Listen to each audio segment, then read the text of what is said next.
And we are live. Up, beautiful people. It's Wolf Brother Mythos Cushionada from the channel Frost and Fist. And I am El Frico Elicioso. And we're so glad to have you here for tonight's show, guys. We have a ton of news released this week. I've, once again, couldn't control myself and picked a billion things for Art of the Week. Okay. And we've got some good stuff coming up. I wonder how much more awkward I can say that. You know?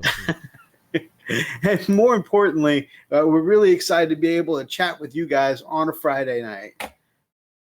Actually, I think when I get to chat with you guys, this is really becoming my favorite part of the week. So, as Katie Boucher says, the literal best of all days. Right? Okay. It really is. It's just one of these nights that I just really enjoy. You know. Oh man, looking forward to it, man. Brother Brian, I would love a taco. He says, anyone home? Tacos, anyone? I love tacos. Tacos are my favorite.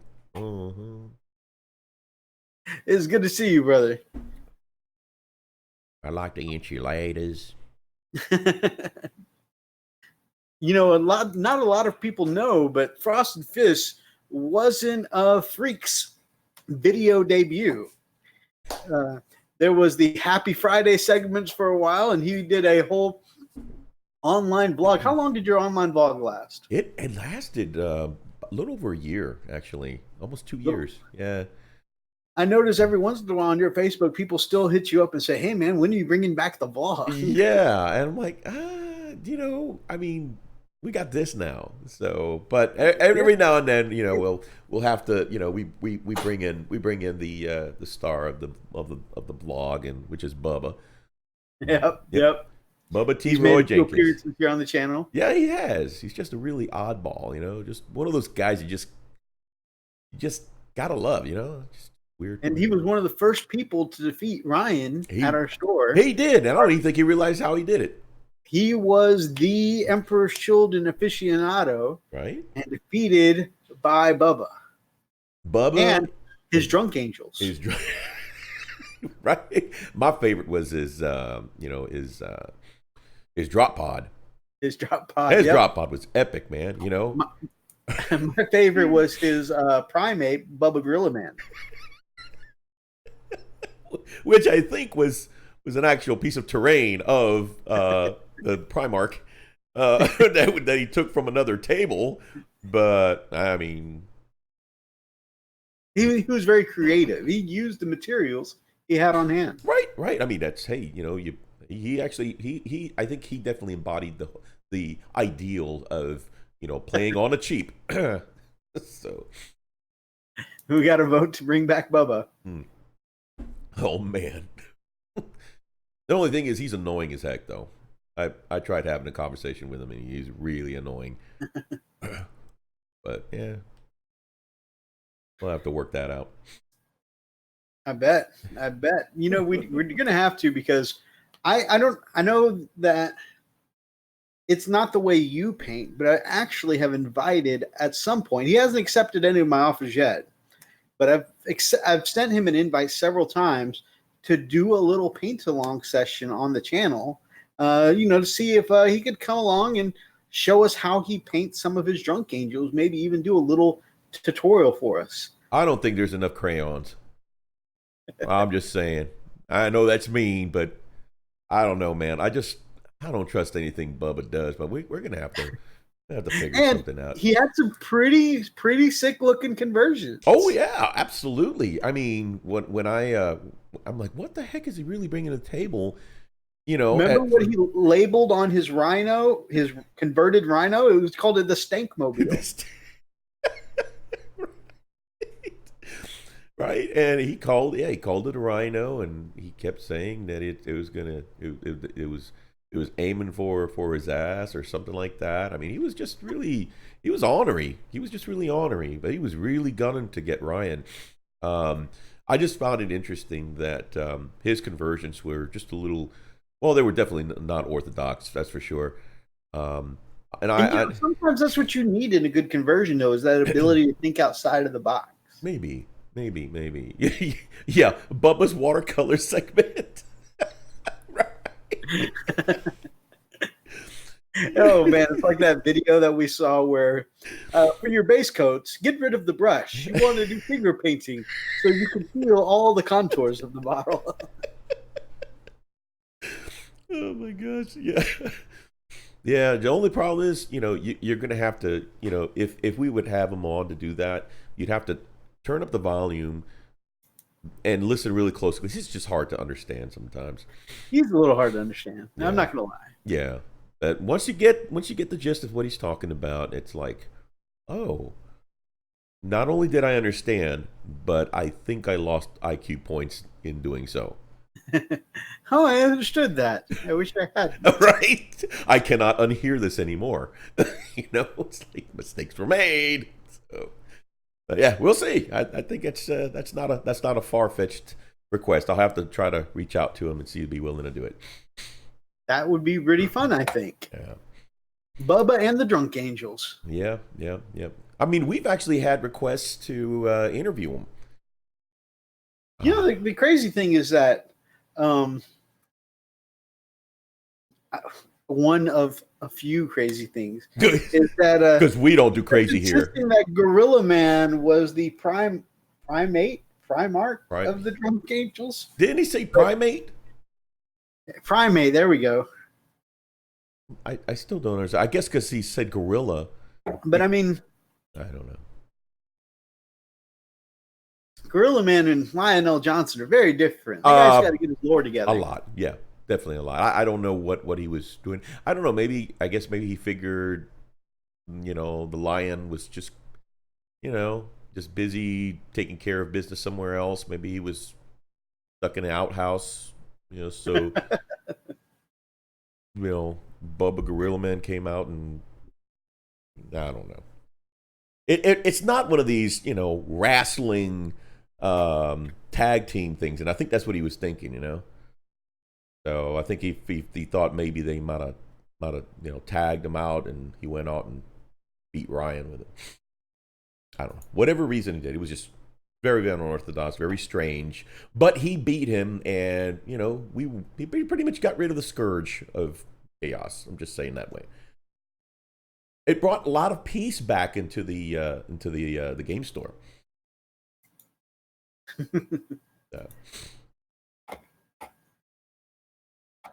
I mean, he beat him by making him stress out and self-exploding. But I mean, whatever gets the victory, right? Yeah, he did. Oh man, he was really. Yeah, I have to say he was really. He was pretty upset. I don't blame the guy.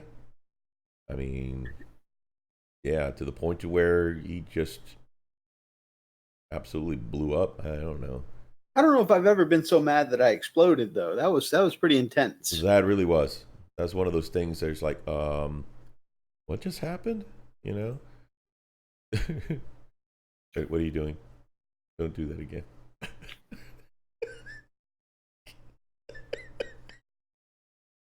Shaking that a little too happily. With the particular sound that it makes, I've had Lily ask in the other room, "What are you doing over there? Shaking paint?" Oh, is that what we're calling it now? Oh, God. So, all right. So, hobby updates, man. You want to catch on with the chat first? We got brother Mike in the chat. Hey, Mike. Welcome, buddy. Good to see you, brother. So you want to cover the chat first before we get into the hobby updates? Well, we just have a bunch of I can't see what we were just the interaction we already had with the Bubba discussion. Bring back Bubba, kick emo. Bubba. Wow, really? You want to kick emo? I mean, come on. I mean, emo is unique in his own right, So. And then I guess with the paint shaking, Brother Brian said, "Yeah, keep walking. New subject." I was merely mentioning that my wife had no idea that was the sound of paint shaking. That's all I was expressing. Very So interesting sound. Yeah. all right. So before we move on though, Yep. I did want to. I just want to say before I forget. Last week, no, the week before on the show, Brother Brian there, Atomic Dark Scale Model Freak, recommended a song called Wolf Totem by a band called The Who. And they're a Mongolian band, and I finally got to listen to the song this week, and actually, that was pretty cool. That was definitely, I don't know what I was expecting, but that wasn't it. It was very cool. What's the name of the band? HU, The Who. Oh, wow. Yeah, The Who. It's an old band. It's an old. Mongolian rock or Oh, Mongolian metal or something. interesting. Yeah, I don't know what I expected from Mongolian metal, but Every time I think of Mongolian, I think of, well, food. I'm, I, yes, I am painting my Santa wolf there. I finished Santa himself earlier in the week, and then just yesterday I finished. Actually, just today I finished it up enough to seal it. So I finished his Terminator base there with snow, some water effects for ice, and it's magnetized. So, the problem I had all through 7th edition is he would always fall off his stand and he'd always fall off his sled, and it just wasn't very secure. And last week when I showed him on the show, he still wasn't that secure. I mean, he stood on the base, but kind of loosely. I went back and added a second magnet, and you can see this sucker, he's on. And then got to use a second hand to get him off now. And then ka-chow, he's pretty secure there now. So I was afraid of doing a second magnet because I was like, man, if I don't get that placement right and get the spacing right, it's just going to sit funny. But I actually got it down, so it's nice and locked in. Like I'm really moving it around. And man, before in 7th edition when I would play him and he was just kind of sitting in the slot, I would move him forward a little bit to attack, and almost every time, flop. Up, your warlord's dead. He fell over. No, he's not dead. Just so. I don't know. I'm pretty proud. This is the first gift I ever got from my lovely lady in the hobby, and it's definitely done up to my current skill level so far. And I'm gonna try and make the rest of Storm Rider the same way. God. You're right. You're right, Mike. You're right. Brother Darklight, my brother from the very same time mother. How you doing, my brother? Hey, Darklight.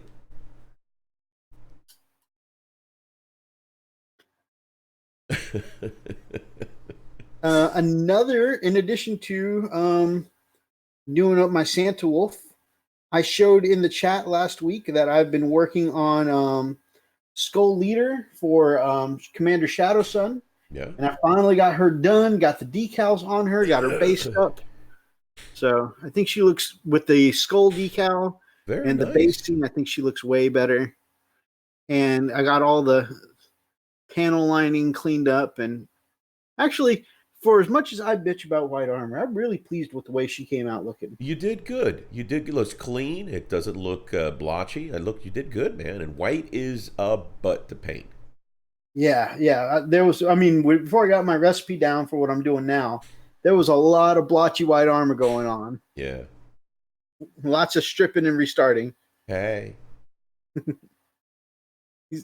Brother Darklight's getting caught up on 14. It's going to be good to have you back in the guild, my man. I mean, you've been back all week. I just haven't been on, but still, it's going to be awesome.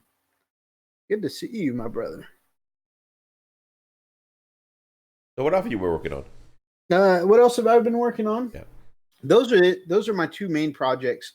Little side hobbies and something not tabletop related, but man, this week also I probably could have been further along with my Papa Wolf here, except I've really been on a wrestling kick lately. Yeah. And I played I've got through a bunch of the story on 2K19. Man, I really enjoyed that. I really have been enjoying that game. Got my little wrestling intro the way I like it now. Got my special moves the way I like it. I'm zooming through the story. Some of those fights are really difficult, though, but even though with the added difficulty, man, I just really enjoy it. I think anything that I can make myself as a badass, I think that's why I like video games. It's a win for me. And also with this tabletop thing, I've got my own, Wolf Lord Silver Moon, Right. So Yeah, I can't wait to because I did pick up Logan Grinmar, him, Wolf King, that guy. Anyway, I picked him up, and so I'm gonna do that. I'm gonna paint him up in traditional colors, and it's gonna be really cool to see him. A nice, distinct side by side differences in our techniques, and I think it's gonna really complement each other. It's gonna look cool. I think it will. I think they're going to be pretty awesome together. Yeah. I mean, obviously, with the skill level that you paint at, Oh, they're going to look stop! different. They're going to look different for sure. But Oh my gosh. Oh, any poop. Anything oh else? my God, Mike, you play 2K19? Yes, it's so good. Ooh, vodka strawberry lemonade cocktails tonight. That sounds really good. Awesome. Actually. Can you slide one of those through the screen, my brother? I will take a double.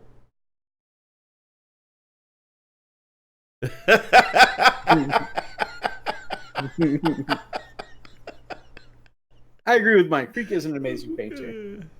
Oh, you know what? I have a hard time seeing it. Of course, my brain translated that painter to pointer. Like, have you been looking through my window? What? And then you started agreeing, like, oh wait, what is happening? Sorry, guys. Oh, I thought you were cracking up because you just saw Brian's comment earlier about my shaking the paint. Yeah, I saw that too. Now, Brian's in rare form tonight, man. Gosh, I don't know if we'll be able to. Yeah, I can honestly say, if we had Brian on here, we would probably have to edit a lot and maybe just probably won't go live. We'd probably have to just record it. It's almost like we got, we set a bad example by being lewd on the show last week. Well, hey, that would never happen. No, of course not. That's not something we ever do. Right, Mythos? Well, I didn't want to call you out, but whatever.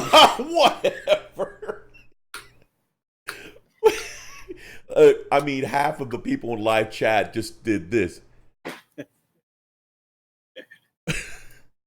You can hear their jaws dropping. Jeez. Man, Freak, we're gonna have to work on you keeping it family friendly, brother. Right. Uh-huh. Mm-hmm.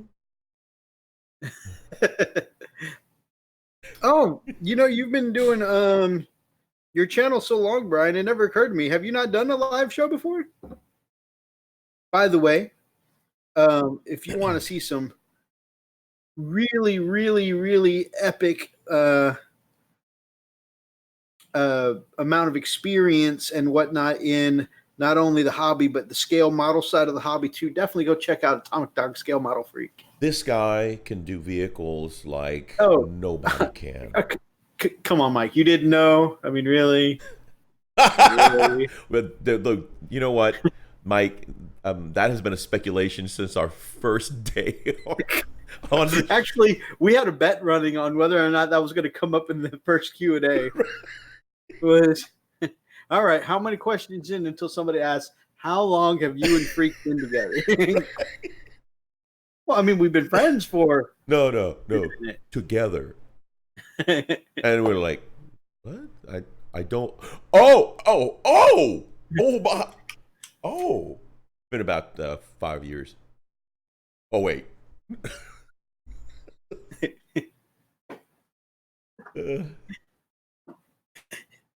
We were joking about how well, I did come out of the closet. Whenever we finally got a YouTube award one day, how it would be like something for like best crafting hobby couple couple channel. we're like, awesome, we won an award. Wait, Wait, you're right? What? Do we? wait, Should we? Should and then we? like, Should we own this? Let's just go and for it. then Freak starts to say, but wait a minute, we're not. And I'm like, shh, Yep, he we goes. happily accept this award. Right, right. Mythos hand just does this to my face. Shh. Just let it happen. My boo and I happily accept this award. I'm like, okay, this is happening. This is a thing. uh, but yeah, going back to Atomic Dog Skill Model Freak. I mean, go check out his channel, guys. He's got some amazing work. I mean, he, gosh, he does some amazing paint jobs on model vehicles. And I've been kind of looking at him, checking it out, see if I can get some ideas. Because on my side, I've actually started working on my brother's 65 Shelby Cobra that I'm painting, or I'm assembling, and I'm painting for his birthday. His birthday's June or July the 9th. And I'm trying to hurry up and get that done because he's ordered the actual vehicle. I mean, and the whole kit, where you can actually put the real car together. Anyway, so, but he's ordered that. He's not going to get it until late July. So I want to You're try to pretty get this. confident that your brother would not watch the show, huh? Oh, yeah. My brother doesn't. Yeah, my Watch it be the first episode he ever watches. right. Hey, yeah, I was just tuning in. And, oh, I didn't realize you were doing that for me. What? No, you weren't supposed to say that. But no, I'm pretty excited about how it's turning out. I'm taking my time with it. I still have plenty of time for it. I finished the lower frame. Put all the chassis on, of course. All the um,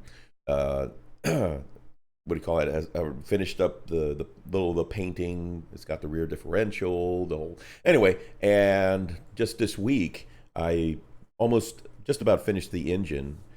I'm taking my time with that one because it's, I just wanted to make it look as real as possible. As a matter of fact, show you quick pic to the guys here. Let me show you what that looks like. Bear with me here. Let's see. So here is a shot of the engine. And again, like I said, I was kind of going for a level of realism. It's a 427, big block that they used in that with your typical carburetor and the airbox. And I'm like, man, that actually turned out well. What'd you drop this time? I didn't drop nothing. Yeah. No, I'm doing. I'll show you in a second. Aside from that, I started working on my lieutenant, and I decided to do something a little different with the lieutenant. Something I hadn't done before, because my typical way of actually painting my Imperial Fists, I would prime it, the Vallejo gray primer with my airbrush, and it's a very bright, very light gray, if you will. And then I'd go back and I would spray the dark shading, bottom up, for shadow effect, and then of course the highlight, white top down, and I'd go back with the yellow again, and that kind of captured in. Well, decided to do a little something different. I darkened the gray primer to make it a little more darker gray, and then I went back and I took the shading, which is like a dark brown, like a burnt umber, if you will, and instead of doing the bottom to up shadow effect, I went ahead and I did the sides of the legs, each of the legs, and of course, the crotch area and underneath the breastplate. But the way I did it was the way I try to make it look like looks like it's a perfect metal reflection on the front of the legs. And let me show you a pic real quick here. Let's see now. Um, Let's see. Here we Brian are. says engine looks good, like he likes the wash. Mike says that I'm a dirty brush licker. Man, don't call me out. I'm a I horrible brush I licker. I'm can't believe horrible. it called you out. uh, And then Running Bear. Hey, brother Running Bear. My brother that's Tim funny. says hi all. Hey, hey, hey. So you can see the light reflection, of course, is down the center. But it starts from it starts kind of from the top of the knee all the way down to the shoe or the boot or whatever you want to call it. And of course, on the sides, it's shaded, and that is the OSL effect that I was able to get on that particular model. So I think it turned out What's pretty well. really cool is that the way it's shadowed on the sides and it's just brightest in the middle of that round part of the leg. That's exactly the same principles of non-metallic metal style of painting. So you've taken like an actual color instead of a metallic, and of course, brother Mike calls it out. He said that's who he is. Yeah, that's one of the reasons we love you, brother. But yeah, so that same concept of Yeah. non-metallic. Put it back up. Oh, okay. So like with non-metallic metal Don't style painting, you want don't to hurt look for me. the round surfaces and add in where the reflection on a round piece would be artificially, Right. right? And so you're creating a faux realism by adding in that color. Right. And oh, see, you can't do that, Steve. Whenever I see message redacted, I just want to know what that message was, and that's all I want to focus on. Doesn't Now. that get you? Stop I what I'm mean, saying. See what I'm saying it now. makes you really want to say, hey, what did he say? Oh, what did he Was say? it dirty? Was it bad? I mean, Was it about me? right? What was it? I Um, bet you it was about me. Maybe about but my yeah, mama. so you've taken that same theme of non-metallic painting Right. and looked for the round surfaces to bring out that roundness, Yeah. but with a colored paint instead of going for a metallic surface. It's the Right. same principles, and it looks great. Thank you, man. Yeah, I did the same thing for the backside, for the back part of the leg, and it turned out really well. I'm like, and I've never done this before. I've seen it so many times, and it just looks amazing on some of the work that some of these artists have put together. I'm like, man, I've got to see if I can figure a way to make it look like that. And I mean, and it wasn't as hard as I imagined. So, yeah, I was pretty stoked with it, man. And non-metallic metal is usually done with brush blending, and Freak actually achieved this with his airbrush. And so far, a couple of people that he's shown this to actually asked, "Oh, you actually did some brush work?" And he's like, "No, this is with the airbrush." Yeah, I mean, I don't have that technique to do it by hand, so Uh, Brother Steve says only true hobbyists are brush lickers. He's just popping by. He's got a kid to attend to, but he will oh, catch up on the show later. And he said he made a spelling mistake and needed to edit, so that's why he redacted the message. okay, well that's And he good. said he could never say anything bad about you two sexy beasts. Hmm. Anyways, uh, By the way, but my, I want to make a correction, right? There is a difference between brush lickers and window lickers. Sometimes we could be either or. are y'all looking forward to the contrast paints? I'm super stoked personally. I really am, and I'm really because I have a formula that I'm using now, a recipe, so whatnot. But actually, I'm really hoping that it makes just because of the type of whites that you can achieve. Hashtag not racist. The type of whites that you can achieve with contrast paints definitely looks super clean, but not so clean that it looks artificial. You guys know when you paint something too white, it's just like, man, that looks like straight up plastic, right? It looks very fake. But the contrast paints, from what I've seen so far, and again in my hands, it may not um, be that good. But so far, from what I've seen, is that the contrast paints make it easy to achieve a good look and not come out, just completely plastic looking. Which is funny because we're actually painting plastic models, but we just don't want them to look plastic. Right. I'm not going to answer that, Mike. I refuse to entertain that question. X Gear Commander, what up, X. brother? And you said brush lickers or window lickers, and then Steve chimed in and said, or wall lickers. I don't know if I would go that far. I mean, why would he say wall? What's a wall liquor? Running Bear says he's looking forward to the new paints, but he's old school and it's hard to get him to change, just like he's never used an airbrush yet. And I'm not expecting it to change what I do. I'm just looking for another tool for the toolkit. I feel the same way. I'm looking forward to the contrast, mainly because, and like you mentioned, mainly because of the faces. I want to see how it actually does. One of the hardest things to do for faces is to have the proper amount of what do you call the proper amount of shading, right? Um, and typically you use a wash when you're doing that to make sure. The problem is that I put too much or too little; it just doesn't come out right. So then you get so Like, oh, I'm gonna frustrated. use a little Yeah, Reichland flesh shade. yeah. Oh, and now this person looks totally red. Right, exactly. Oh, sunbird, great. I have a model that looks like that. One of my minis. He's one of my. He's the sergeant for my. Gosh, what's it called? For my assault. My assault. No, my assault. Your salt? Okay. Yeah, he's the one with the eviscerator. Yeah, he looks like he's just been in the sun too long. Right, You know. right. I And I mean, mean, I've had models that started out with already kind of a reddish skin tone, like Cadian flesh tone. Used a little Reichland flesh shade, and he came out looking like Genie Jafar. I was like, whoa, that's that's a little too red.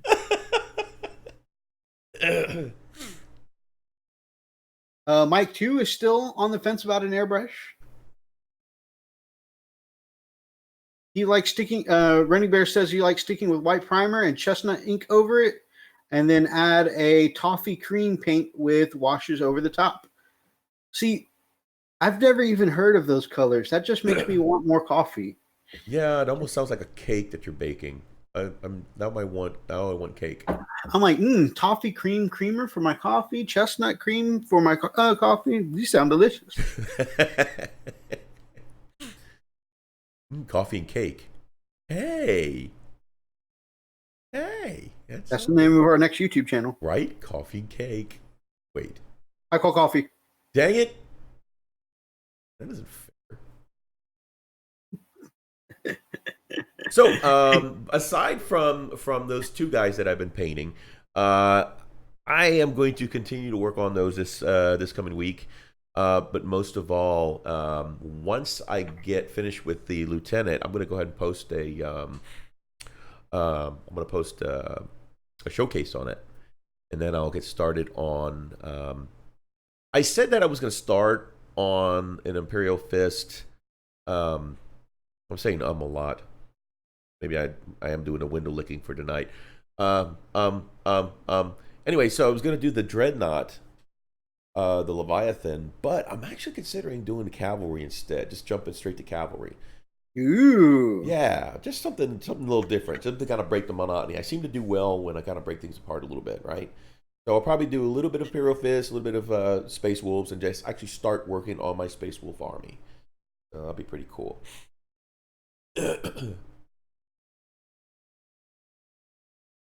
That sounds pretty awesome, dude. I need to do some showcases this week too. I am ahead on content right now, so I've got lots of stuff to make showcases on. I still need to show my aggressors. I need to get more decal solutions so I can do a showcase on my Redemptor. I've got my Wolf Lord I haven't shown yet. This guy, Logan Grimnar, will probably be done within a couple of days. So yeah, I've definitely got stuff to do a showcase on. Nice. I just need to get my tail to work. Yeah. I do have some news though, man. You won't believe that, but my 3D printer died. Oh, Yeah, that's the bad hobby news. that's the bad hobby news. My 3D, the print head absolutely kicked the freaking bucket, and I have no way of replacing it. So I may have to shell out a couple $100 and get a new one. But I'm gonna try to write to the company and see if there's some way they can send me a replacement. I'll pay it. Surely it can't be as much as the entire thing. If it is, then I'll I'll just buy another one. Right. But yeah, man, I couldn't believe that. It's like, dang it. I mean, I gotten a lot of use out of that thing. Oh yeah, definitely. And it was definitely your starter one. You're learning.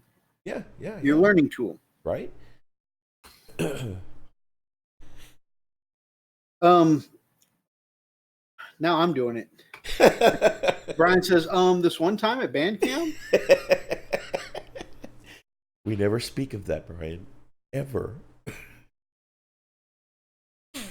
You know, if you do have to end up getting a new one, you know, they say that, and I'm not sure what the price difference is. It's probably leaps and bounds and not even a realistic thing in our category. But they say that the new resin printers style of 3D printers does some great detail that even can do miniatures and stuff like that. Yeah, yeah, absolutely. That's something to look into. I'm They're not sure not what the they're not difference is. cheap. Yeah, they're a lot more expensive than your standard PLA printers. But I think it's definitely But worth a man, I look. have seen some really cool conversions out of those. And speaking of which, you know, I'd like to try and do a few shout outs through the week. And I've got one that I'm going to do later in the show because when you're talking about something later on, I'm going to, on the cool, go look at my phone because there's a new channel that's only got like 50 subs that Oh, does some really great stuff. And I just subbed to them like literally yesterday. So I don't really? remember their name Really, yet. But dude? You just sub to our own channel? also, wow, I'm really doing the ums now. Look what you got me doing. Sorry. Also, Mike also has seen amazing things come from resin printers. Mm. What I was going to say though is that with the printers, our buddy Ben Ellis, go check out his channel. He does my favorite thing on his. He does quite a few things, but my favorite thing on his channel is the Space Wolves, and he does things like conversions for dreadnoughts and stuff like that to add some wolf parts to them. And one of the things he's been really working on, it's been a few months now, I think he's been working on it, is doing wolfy parts for a giant warlord titan. That's cool. And he just put up on the Space Wolves chat earlier today, and he sent me a link to it as well, or us a link at Frosted Fist, in case we ever decide to do a warlord titan. You know, if I get a Titan, guys, I'm going to want to wolfify it up. So Yeah, definitely. he sent me the Thingiverse file, so that way we could get some wolfy action on our Now, that definitely is nowhere near close for me because there are so many things I want to do before I get to Titan level. Like wow, gosh, I can't stop doing it, freak. And you're blaming me for it. Yeah. I guess because after you did it, I'm conscious of it now. Oh, that's terrible. Anyways, so while I would love to do a Wolf Titan, there's so much other stuff I want to do. Like I want to do all the knights. I've got one Cerastus knight here, and I've shown this guy before, but he's definitely on the project to complete this year. Ooh, sexy. That's a knight. That's a Cerastus knight of Tropos. I want to collect the other Cerastus knights as well. The Lancer. I think that's the one I have, the Lancer. And then I want to do a Porphyrion at some point. But now they've got the new one that we talked about in one of our live chats, where it's the Porphyrion body, but with new gun options. That looked really cool. And I think, yeah, last week was also one of our Art of the Weeks because Moggy from Moggy's Miniatures actually went and painted one up. So, I mean, now there's two Porphyrion types that I have to look into. Oh, I say man. have to, but I mean, they're just such cool models. So definitely want to look into that at some point. Definitely a thing.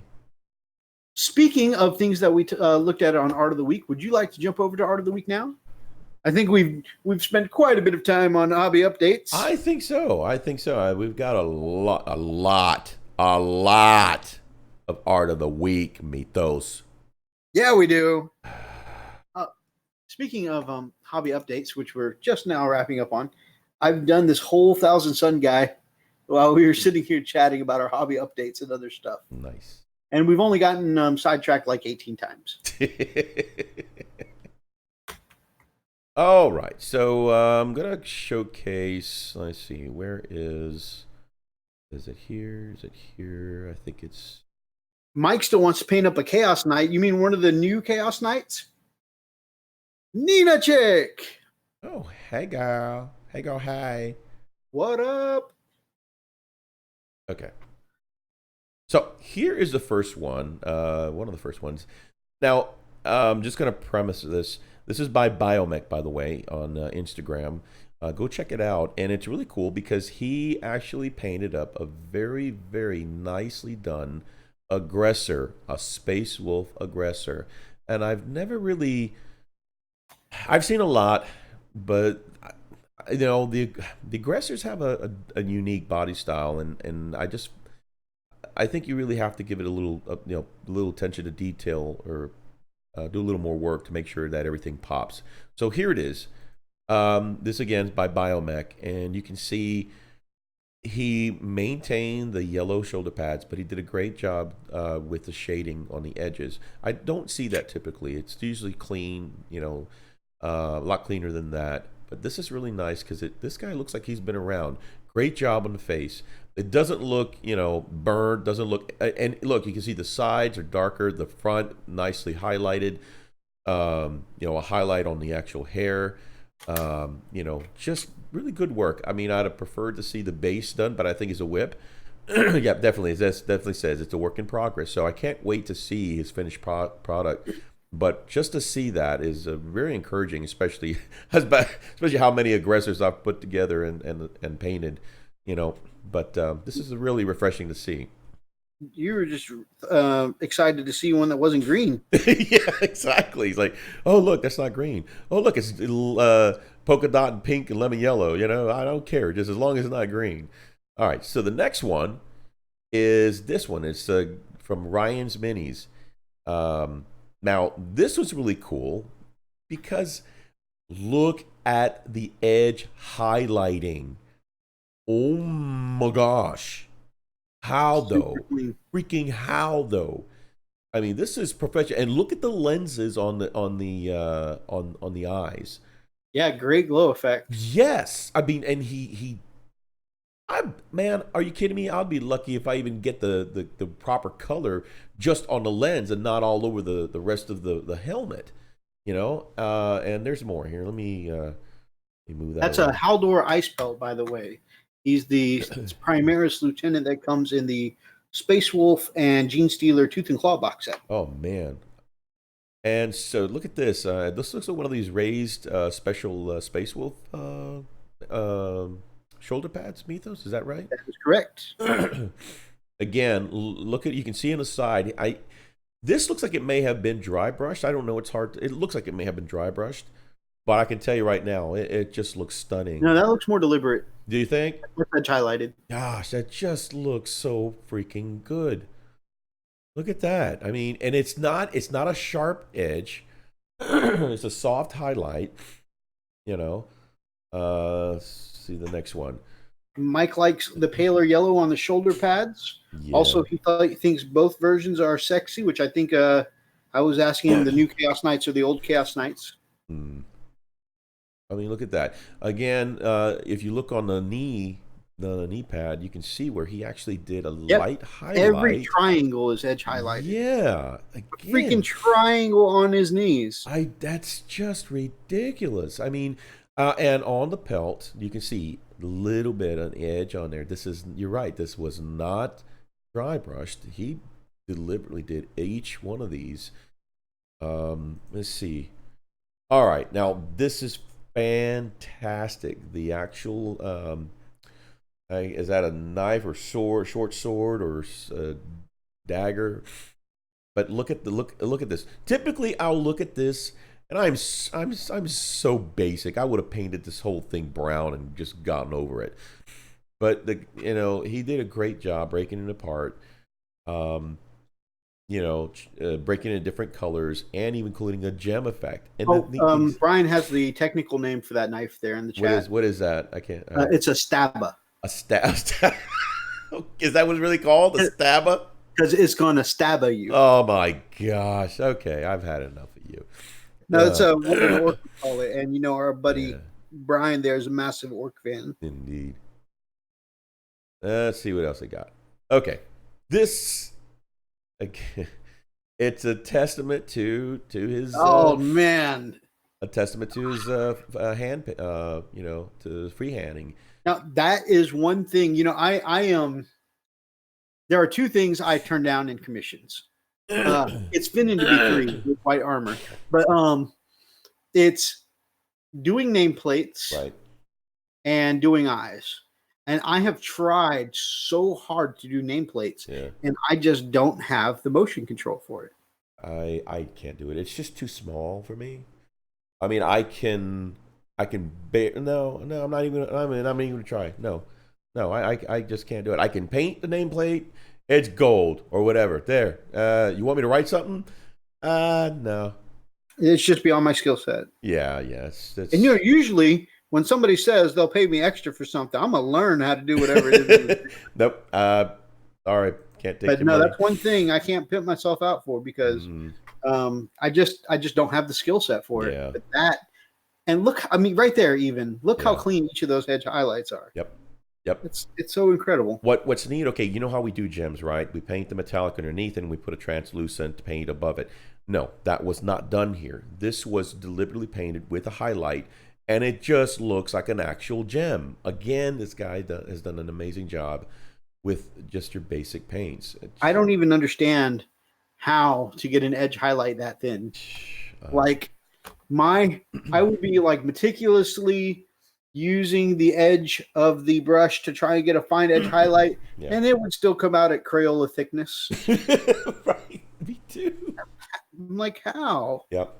Okay, now this is the coolest thing that I have ever seen. Okay, this guy looks like he's walking on actual ice, on snow, slush. You can see it sticking to the bottom of his foot, and he leaves a footprint.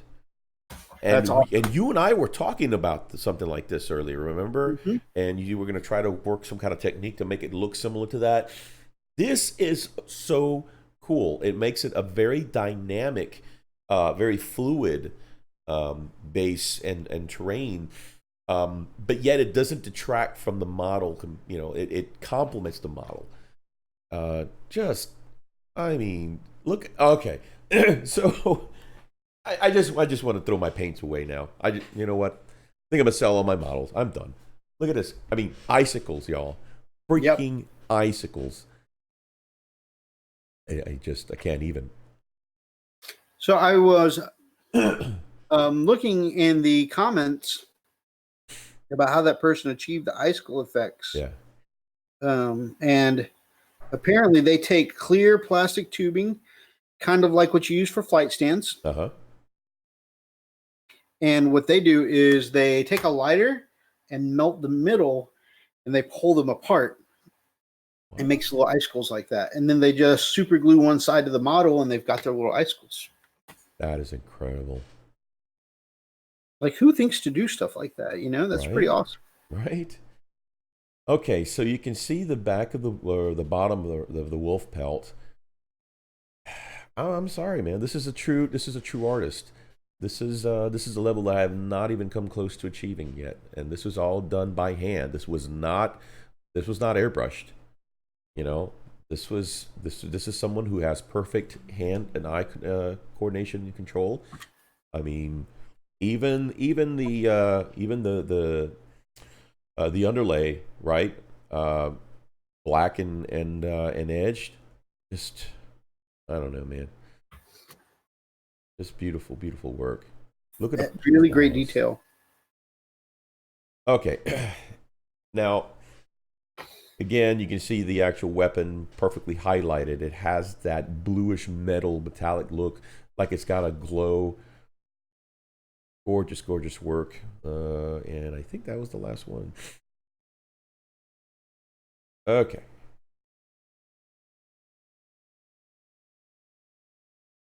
All right, and then the other part of the art of the week, right, Mythos? We're ready to go over the mass hysteria that you sent me. Oh my God. Let me see if I can track that down. Okay, time for a new hobby. Next. Yeah. I feel you on that, Brian. He Yeah. said brush just thrown in the air out of frustration. That's exactly how I feel. I'm like, He asked if uh, that was painted by Bob Ross. it's like I feel incompetent. Just make sure I'm that you're painting happy little orcs. I'm unworthy. Not worthy. Let's see. Make sure this is. Did I not? Okay, yeah. Let me keep going here. Bear with me, guys. I'm trying to get to the. Yeah, there it is. I Okay. sent him a billionty of them. So Yeah, I hate you right now. Okay. I love you. All right. So, this one's from Francisco Visconti from the hobby for the hobby hangout. Let me show this, guys. I'm sorry. Let me show it's from Grebo Games. Who is this? Francisco's the one who shared it. I don't even know what this goes to, Yeah, it just looks cool. but Francesco did an amazing job. I mean, the highlights there, the pop of color. Obviously, he whipped out his color wheel because he's got the contrast of blues to orange down pat. You know, he's got some complementary of the blue to purple. It just everything looks so cool here, and it's cool because you can see like the way he's highlighted up the leather of the shoulder pads has a different kind of texture look to it than the cloth of the the the battle skirt, for lack of another term. Right? You know, I mean, how crazy Any of those? that was. Oh, there you go. I thought I lost you for a minute there. I started getting the spinny circle of death there. Oh, okay. You're back. Cool. But yeah, I mean, just the colors, the highlighting, the different textures. You know, the battle skirts look like a different texture than the leather. Looks like a different texture than the mail underneath. Awesome. Yeah. You know what? You can tell this guy. Have a good night, Mike. He does comics. I mean, he has to. Look at that. It looks like a very well done comic. Yeah, that it really Art, does. And illustration. that's a great comparison. Yeah. All right. The next one. All right. So this one here, Skull Studio. Man. You see, this is really interesting because it's not your typical Space Wolf colors. Yeah, it's actually it looks a lot closer to the Caldor Sky Blue that I use. Yep. Yep. Absolutely. And I mean, just this. I love the pop. I think that may be a little favoritism there because that's why I use those colors because I like the pop of that blue. Also, just his style and technique is just really, really well done. Yeah, absolutely. I mean, and the neat thing about it, again, the base does not detract from the model, and he just looks like a very angry Viking, you know. Yep, and there's actually close-ups of each one if you want to roll through them. Yep, doing that right now. So here's cool. one. So like, if you look at the leg there, he's kind of doing the same thing you've done with your LTs. Yeah. Oh yeah. But you know what though, Mythos? Like this was done by hand. This was not airbrushed. You can see this is. Gosh, I'm serious. I have a lot of respect for people that can do this. The fact that you can look at that and know that is impressive. It's just amazing work. We painted this by hand on a Wednesday. Gosh. Okay. Again. Man. Just beautiful. Every hair is highlighted. Yeah. And I've actually seen, and I think this looks the same. Go back to that last guy. Yep. I've actually seen Sam from Wargamer Online do that, where he highlights every individual hair on a top knot like that. Wow. That's the same kind of look there. Right. Now, this is something that I want to do on my Lieutenant too, and I just wasn't sure how to do it, but this leather strap, it looks like a leather strap. Oh, yeah, that's extremely well done. Oh, man. So that's something I'm going to try to do. This actually looks really cool. That gives me some ideas. Yeah, I wasn't sure what to do with mine. man, that's just amazing. Again, this is freehand work. Look at his shoulder. And the red, that kind of red makes it pop, just kind of breaks that color down. Mm-hmm. And I love the tonal variation. If you look at the bottom of the shoulder pad, it's dark, almost black, and then it comes up to a bright, like Yes. piston red in the middle of the shoulder pad. Yes. Yeah, yeah, absolutely. Did I lose you again? I've got the spinny thing. Okay, there you are. You're back. Cool. Okay. Yeah. No, you're absolutely right. You can see the tonal difference between the lower half and then the upper half. You can see like the light reflection on the top and kind of the dark shading in the lower. And again, looks like it's been done. It's been done by hand. It's just gorgeous work. All right, let's move along here. It's the same one. Ooh, that's just okay. Now you can see, man, this is just amazing work, man. I agree. So much pop in these space wolves. Okay, this is from the Slanesh stuff, right? Yep, this is the Keeper of Secrets that we covered a couple weeks ago, Yeah, okay, okay. and this is from Vince Venturella. So Oh man, this guy, dude, this guy is a god. yeah, he is. Yeah, he is. Mythos, look at that. Each pebble, I mean, each Each stone. pebble, each finger coming out of the grate, which is a detail Oh that man, I almost missed at first until we've got this zoom in here. yeah, this I is. mean, that's creepy and amazing at the same time. Oh man, you know what? I look The at this. reflection in that blade. Yeah, and look at the hoof. Okay, look at the hoof, and you can see Yep. the reflection on the front of the. You know what? I think I'm going to take up knitting. I Yeah. Oh my gosh. Look at that. I mean, again, and look at the blade. Oh, jeez. Now this guy is a. Uh, he's an amazing, amazing painter. Look at this. So the appendages, right, on each of the arms, just looks so freaking cool. I know, dude.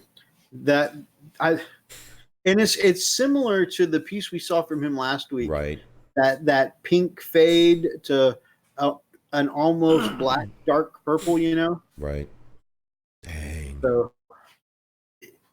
I want to see his completed Slanesh army together, especially with all this new stuff.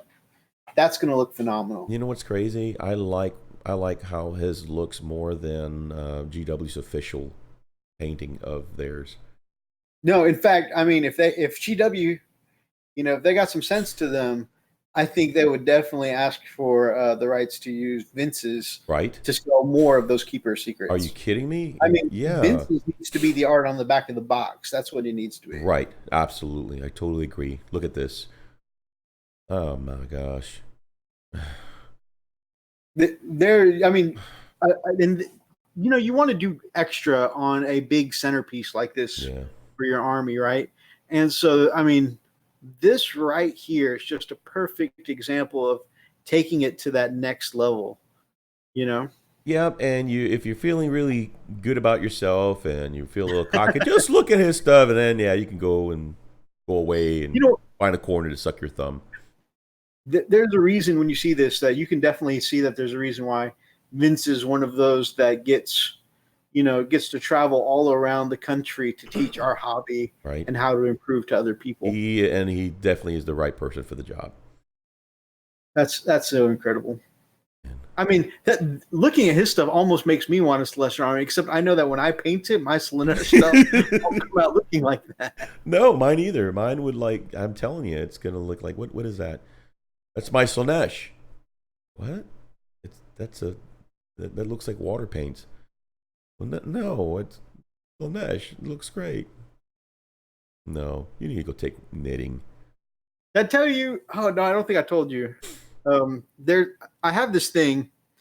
One day, I want to I mean, I want to put up awesome hobby artwork in my hobby area. But one thing I want to start doing is to take stuff like one panel of Vince Venturella, and have it in the same frame, also with a model from the Thin Your Paints video. And then another one being a Sam Lens, also in the same pane, a picture from the Thin Your Paints video. And then another one, just on and on and on and So on. basically, Can't one even pay for the one next extreme one. to the other. Exactly. So Oh to my gosh. remind myself always that if I'm ever feeling bad about my painting, there's always the Thin Your Paint video, right? And those Right. models. Right. But if I'm ever feeling too good about it, Yeah. there's always the Kenny Bechet's, the Sam Lens, the Vince Venturellas, the people you want to chase in the hobby. Yeah. I mean, there's nothing schizophrenic about that. Yeah, that's awesome. I like that. But okay, so this is one of the coolest darn things I've ever seen. So this guy, look what he's done to the robe. A very flowy, this robe looks like it's catching wind. Yeah. And also it has an iridescent quality to it. Yeah. And usually you get that kind of iridescence with, a color shift kind of paint. I think that is hand painted in with regular acrylics. Yeah. And he's made from separate colors and iridescent quality. Yeah. That's phenomenal. But typically you see those kind of shimmers on a robe or some kind of fabric that has something satiny. Yes. I mean, I want to be him when I grow up. All right. All right, Kelvin Go. Or Go. Kelvin Go. All right, what are we looking at here? These swordsmen. These swordsmen, I'm not sure. I want to say these swordsmen might be from Warhammer Fantasy. Maybe they're from Cool Mini or not. I'm not really sure. This is another one of those. I don't even know what I'm looking at. Hold on, let me. But I like the look of these models. Yeah, let me. The next one is kind of a closer up of those. Okay, cool. Yeah, because all right, let's see what we got here. Oh, okay, here we go. That's so cool. I love the sword effect. Yeah, I love the sword effect. I love just the contrast of the dark burgundies to the bright blues. A little orange in the mane for that contrast. Again, you could tell that they're doing the color wheel thing. My only concern about this, and again, I like it because I like the fact that he was able to make a good distinction on the highlights. Look at the highlights; they pop. They make it. It looks like that he is wearing metal armor, and it's reflecting light. My only thing is the base. The base looks amazing, but for me, it almost seems like the base is kind of detracting a little bit from the model. Because the base has so many really cool runes. It's I don't know. Again, this is just my personal opinion. I like the model, but I think I would have probably toned down the base just a little bit, maybe a smaller. I don't know. I'm not sure if I would have gone with that kind of basing, but overall, I think the model looks amazing. I mean, I think a knight on a Celtic rune base makes sense for him to be there, but I think maybe the color choices to make it pop so much. Yeah, you're right. The eye is kind of drawn to the big orange thing at the bottom. Yeah, exactly. But overall, I think it's a great base. I just it is definitely just slightly distracting. But again, I mean, look at the swords, Mythos. Yeah, no, I'm definitely. He's got the crisp transition lines for sure. All right, what's next? Oh, Adam Benez. Freaking Wolfen. Daggum Wolfen. Yep, and this is one of those, and it's very popular right now, doing Wolfen from Primaris body conversions. And this kind of, it's been done for a while, but it really got more popular after our Space Wolves Codex came out, and it described... we'll stay right there on that picture for a minute. Yep. It described these Primaris Marines who were previously thought to be immune to the curse of the Wolfen, and they ended up wolfing out and giving into the curse of the Wolfen in the heat of battle. Now their bodies reverted after the battle, which was unusual because usually in a space wolf's body, once they give into that feral side and they Right. go full wolfen, they can't stop transforming, and eventually they go full werewolf. Oh wow. Well, usually the space wolves will hunt them down and kill them, to put them out of their misery and Right. preserve their secret before that point. But yeah, they don't usually change back. But with the Primaris, they tend to revert back to their normal selves. So it's been real popular for people to do these Wolfen Primaris body conversions lately. And this one looks great. And one thing I really want to draw your attention to in this picture is look at the inside of that storm Yep. shield. I have not lost sight of that. I've been staring at that for like I've 3 days. never seen that before, but this person really they wanted to put the storm in Storm Shield, right? And I just having that lightning reflect across the storm shield is such a phenomenal detail. And it's such thin lines, just like we were talking about with the extreme edge highlighting earlier of that one guy. Yep. Look how tiny those lightning arcs are. That is such fine brush control. But he's also done an amazing job with the gold edge highlighting and the standard highlighting on the edges of the shield. Absolutely. I definitely agree. Another amazing thing I want to point out is that look at the ginger, not only on the head, Yep. but on the arm fur too. Yeah. And not everybody does ginger especially well. Right. Because a lot of people go too bright, too cartoony orange, myself included. I think the one, well, I don't know. The one RJack I did that had the red hair, it might have been a little too cartoony. I'm not sure. It looks, it's not that bad. But, a lot of people, I think this one really has a bright, vibrant hair without looking like it was painted with, a bright orange paint, Right. It doesn't have that plasticky quality to it. So I think they've done a really, really great job. And to be able to highlight ginger hair, the fact that they went, and again, like we talked about earlier, it seems like they took every hair and highlighted it individually. Yeah. Yep. Look at the skulls in the back.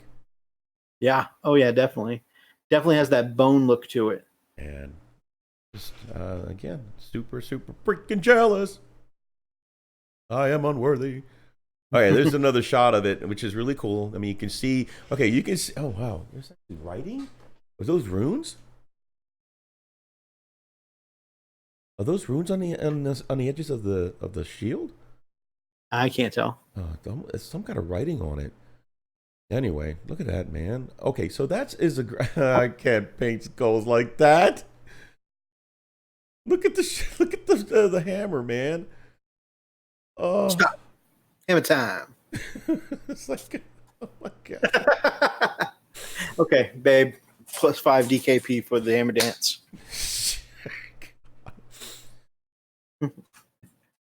Guys, I have the best wife. And I don't mean that in a competitive sense. Just saying. Man, every muscle detail. Look at all the tendons. Just that's so great. Okay. Every single muscle. Now, who is this cat?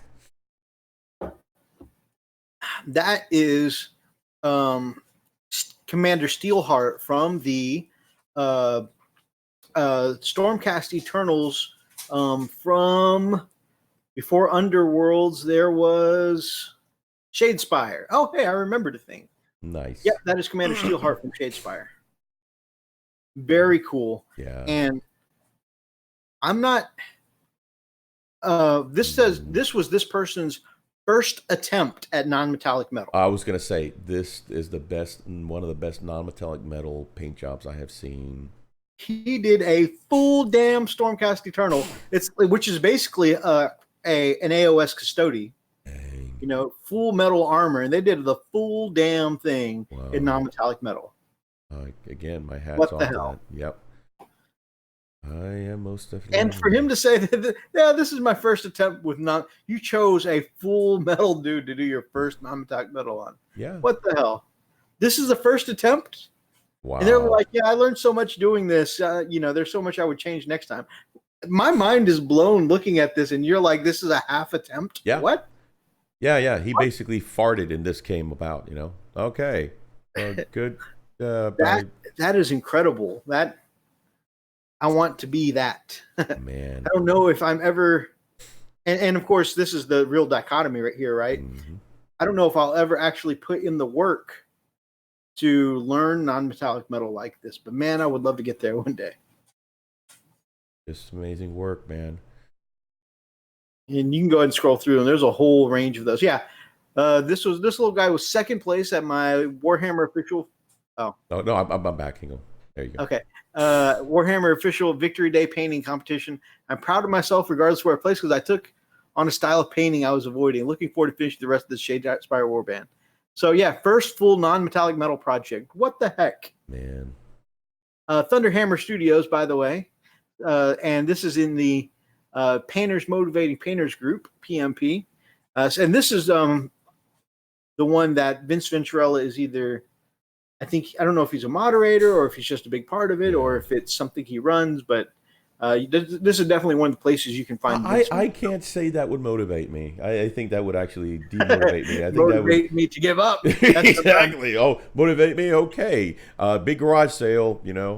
All my paint supplies, airbrush. I still can't believe this is their first project. Like No, I I can't can't. either. It's like I think I'm going to try my first canvas today. It Oh look, looks I like painted a Starry Night. metal. It looks like metal. It really does. That cape looks super crisp too. Gosh. Oh. And kind of what you were mentioning too earlier, I think that is a really great detailed cobblestone base Yes. without detracting away from the model whatsoever. Yes, exactly. It complements the model. It does not detract or distract from it. I mean, yeah, right.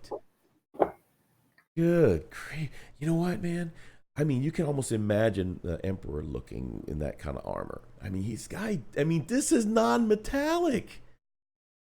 That's so I crazy. have a hard time believing that. That is not a metallic paint.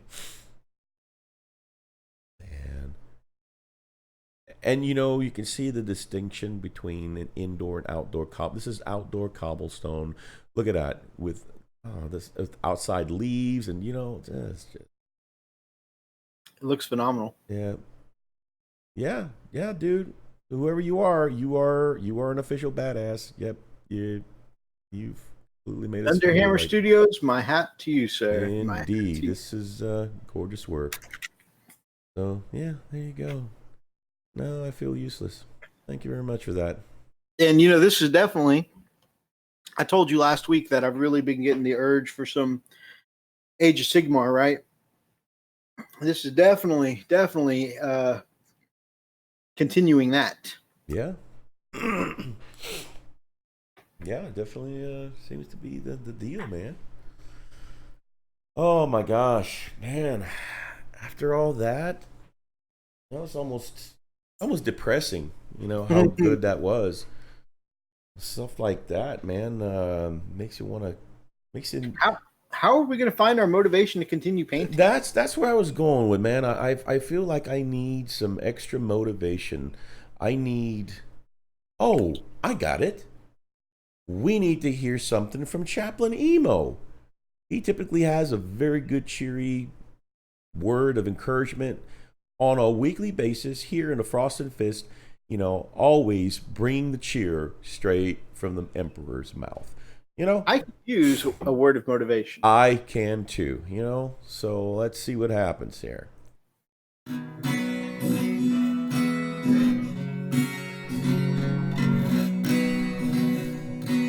When you're going into battle and you don't know how to feel, just count on Chaplain EMO and the story will make you squeal. So when the world is looking down, you want to scream up, just listen to the Chaplain. Oh, love me some Chaplain EMO. I always feel better after his theme song. I really do, because I feel there's an anticipation. It's almost like a kid in Christmas. Oh my gosh, I can't wait. I can't wait. It's like it's going to happen, so. So. I think we're trending in the right direction now. Yeah. What do you mean? What are you doing? What are you doing, Mythos? Are we going to ask Chaplain EMO to speak to us? Right. My bad. I was sitting here waiting to receive the word. That is so my bad. Sorry, man. He's just sitting here waiting on. He's very politely too. Right? He's a gentleman. Chaplain EMO is a gentleman. You know? He is a gentleman. Yes, he is. So, Chaplain, we need some encouragement this week. And in fact, after seeing how good these other painters are, kind of some of us are feeling a little bit like trash this week. Like, should I just chuck my paintbrushes in the trash? Tell me something. I hate to ask, I hate to beg, but tell us something good about us. Make us feel good about ourselves. Right. What do you see in us? Yep. Oh, there he is. Men, as I look out to see each one of you, it's nice to see something more pathetic than how I feel right now.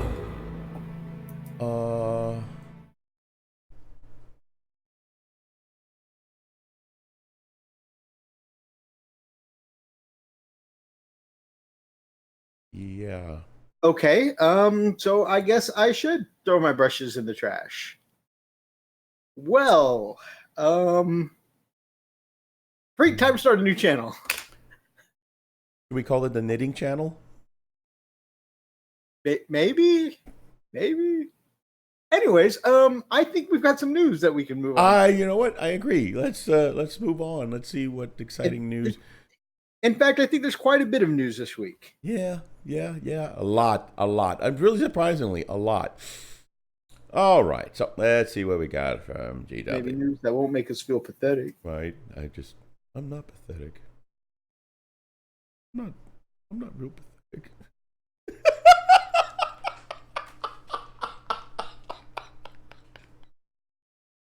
Read the chat.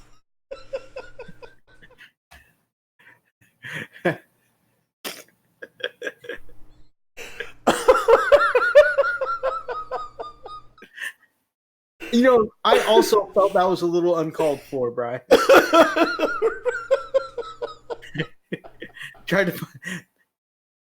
There's no crying in 40K unless you are a damn Xeno. So Brian said, I'll try and find some army men and give that a go. Well, I mean, if you decide to give that a go, Brian, just make sure you use protection. Oh my God. I can get a cattle prod. Bolter, keep you away from the Xenos, that kind of thing. Right. Actually. And a lighter. It's funny because he says, I actually turn around from my bench to see what Emo has to say. And then he says it, he goes, good grief, back to the bench and cry. That's the way I felt. Right? I mean, I came out here to have a good time. And honestly, I'm feeling kind of attacked right now. Right. I don't know. Maybe he's just having an off day. That's what it is. He's just gonna have an off day. People have these off days, right? I mean, or off weeks on a daily basis. Maybe. I don't know. Anyway, on to the news, shall we? On to the news. Right. So, the first one that we're going to look at are the is it Retributors, Mythos? Is that what? The Retributors. So these are essentially they're almost like the Devastators for Sisters of Battle. Okay. They're the heavy weapons ladies. Very cool. So here, oh my God. So that is the heavy bolter for a Sister of Battle. Isn't that really cool looking? I mean, it's simple, but look at the rounds. Oh my gosh. Every single one has a holy symbol on it. Yes, it does. Have you ever seen John Carpenter's Vampires? No, I have not. What about From Dusk Till Dawn? Oh, I have. Yes. Okay, you remember when they end up carving crosses onto every single bullet? Yes, I remember that. That's what that reminds me of right there. Every single round has that holy symbol to it. Ain't that something? That looks so cool. And then, of course, the actual floor on the. Yeah. So, I mean, it's not just, hey, let's just give the Sisters of Battle a sprue out of the Devastator, kit.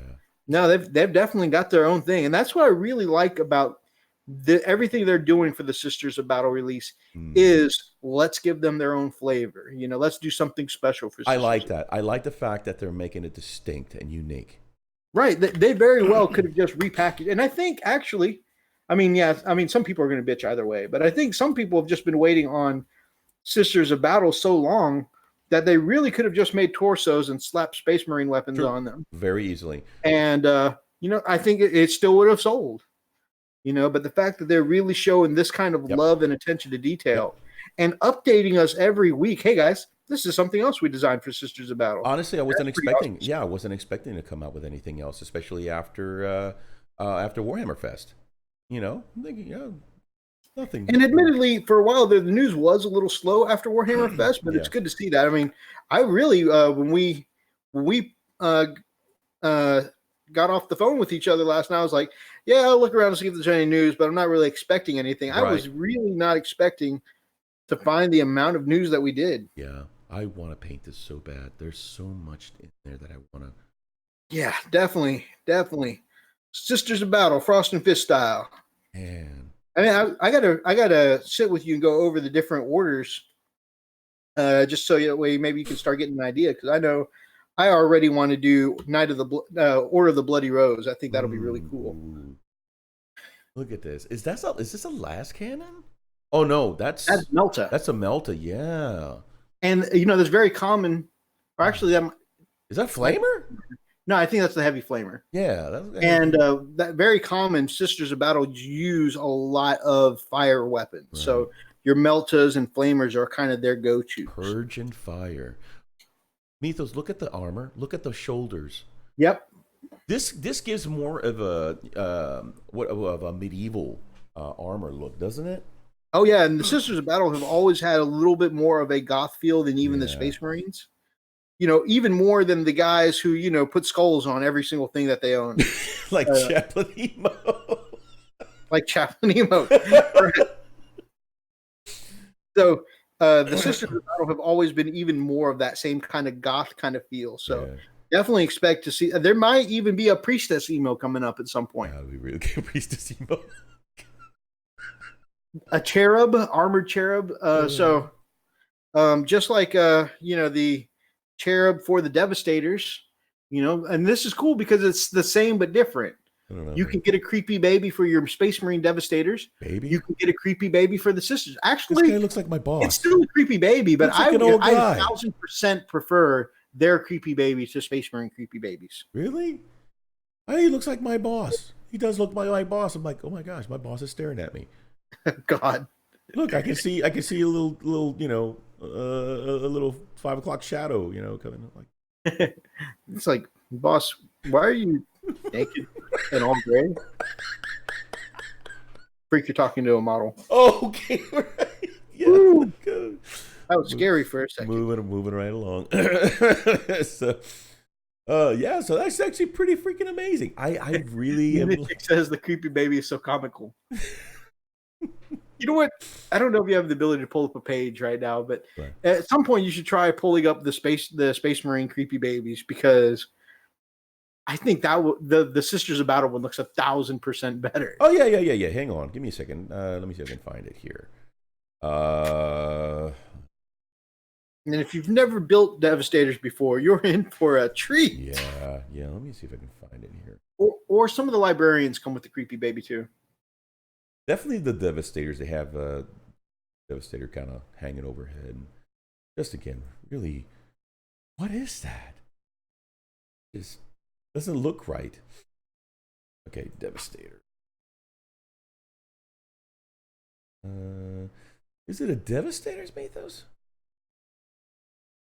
Yeah, but this one. Okay, so this one is the. Let me see.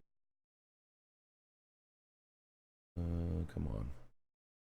Yeah, that's the one. Yep. Okay. You know what? I have to agree. Although this does look like a child, more so than the other one. Here, let me put this back. Okay, there it is, guys. I don't know, but he almost looks like he's got one of those fuses that he pushes down to ignite a dynamite or something. That's a Melta bomb. Oh, is that what that is? Okay. Yep. Yeah. What's the kid doing with the freaking bomb? That's not right. Just saying.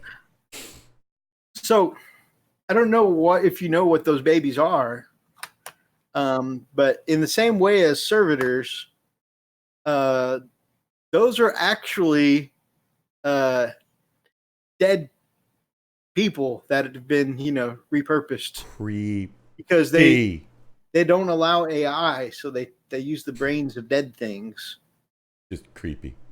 So it is more than just a joke. It really is a creepy baby. Very creepy. That's creepy. That's why every time I buy a box of Devastators, I throw away the creepy baby. You're going in the trash, little kid. Although it would be funny to take one of those and hide it in somebody's king cake. Oh, that's so wrong. You ain't right. Right. That's so messed up. They take a bite of like, oh, no, I am not buying the next. No, as a matter of fact, I'm going to burn it. The baby has muscles that match Mark Wahlberg. Right? Oh, that baby could probably bench me. That's just disturbing. So yeah, I think definitely both of those new sisters that we just took a look at, their heavy weapons ladies look really awesome. All right. So the next thing up in the news is the rumor engine. Rumor engine. Let me find where we at here. All right. So what could this possibly be? So I didn't know what I was looking at. And then one person said, or what I thought of what I was looking at is if you look at the back straps on an orc boy, it looks kind of like that leather across the back. But then somebody pointed out in one of the chats I was in that those look like nipples. And so they were talking about, that looks like it still looks like something orc chest, but like a male chest in some kind of bondage harness. And I'm like, that's even creepy. So is this more Slaneshi stuff? Maybe I don't know, man. They're still putting a lot more orc stuff. I think it probably is orcish. I don't know. What about you guys in the chat? What do you think? Any ideas? What do you think this might be, or what it might go to? Once somebody pointed out nipples, I can't unsee nipples. Why? Kind of like any other nipples, really, when somebody points them out. Anyways, I mean, slightly defective. This one's kind of a little bigger. Like, hey, look, you can see that. You can see their nipple. Wait, what? Right? Like, oh, what is that? Look. And you can't not look when somebody says that. Nope. You cannot. It's like, hey, look, nipple. What? Where? Oh, God. Oh my God. Like, yeah. Funny story about that. That, but adjacent, like not quite the same thing. Oh, right. We were once at a Ren fair, and actually it was we were there for my it was kind of our bachelor party kind of pre-hangout. We went to Ren fair, and while we were there, of course, many of us were looking at the ladies there, especially on fantasy weekend. The ladies look extra done up and awesome. And we were looking at a lot of nice ladies, and we would, you know how you do. You nudge one of the guys. You're like, hey, check out her. Hey, check out her. And then I saw something. And what I saw there, I didn't even mean to point this out to the others. It was just, I saw it, and it was so unbelievable that it just popped out of my mouth. Hey, look, there's Willie Nelson in a loincloth. And everybody goes, what? Oh, dude, why would you? I'm like, I don't know. I just saw it. I had to say it. I don't know why. But we bumped into him 15 more times that day. Every single time, hey, look, it's Willie Nelson in a loincloth. Every single time, the guys would still look, why would you do that? I don't know why. I just saw it again. You're all the girls we loved before.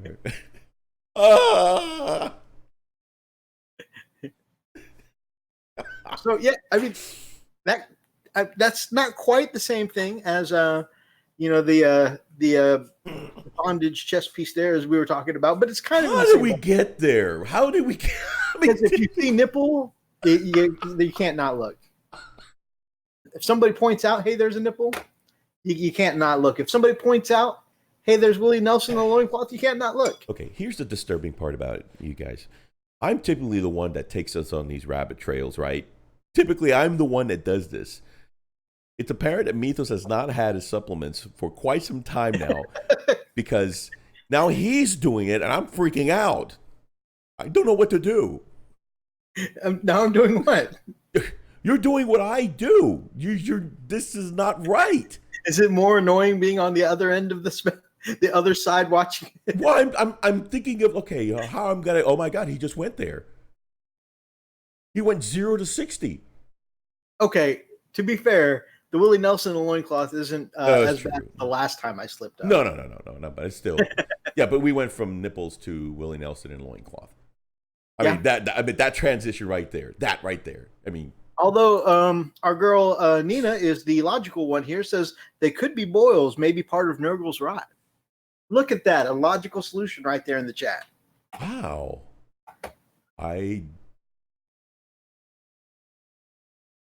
But what about the bondage harness, Nina? Why? What about the bondage harness? Lily, talk to him. It could be. Actually, it could be related to one of the other news things we're going to look at.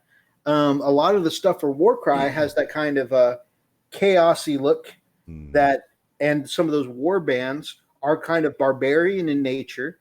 You know, a barbarian style chaos guy might have leather straps going across the chest, all Conan the Barbarian style. Well, the next thing that I have on the list here for GW is the Deepkin stuff. Let me see here. Okay. I didn't do a lot of research on the Deepkin, but if you can kind of walk me through this, it's the Oliver's Indoneth or Indoneth. How's that? Indoneth Deepkin? I don't know. I don't know anything about Deepkin. The Deepkin. There you go. I think it's an Idoneth Deepkin. Idoneth? Okay. Idoneth. They're really cool. I really like that. They have such a cool aesthetic. Yeah. And, you know, shout out to Corbin of the Miniatures Paintbrush, TMP.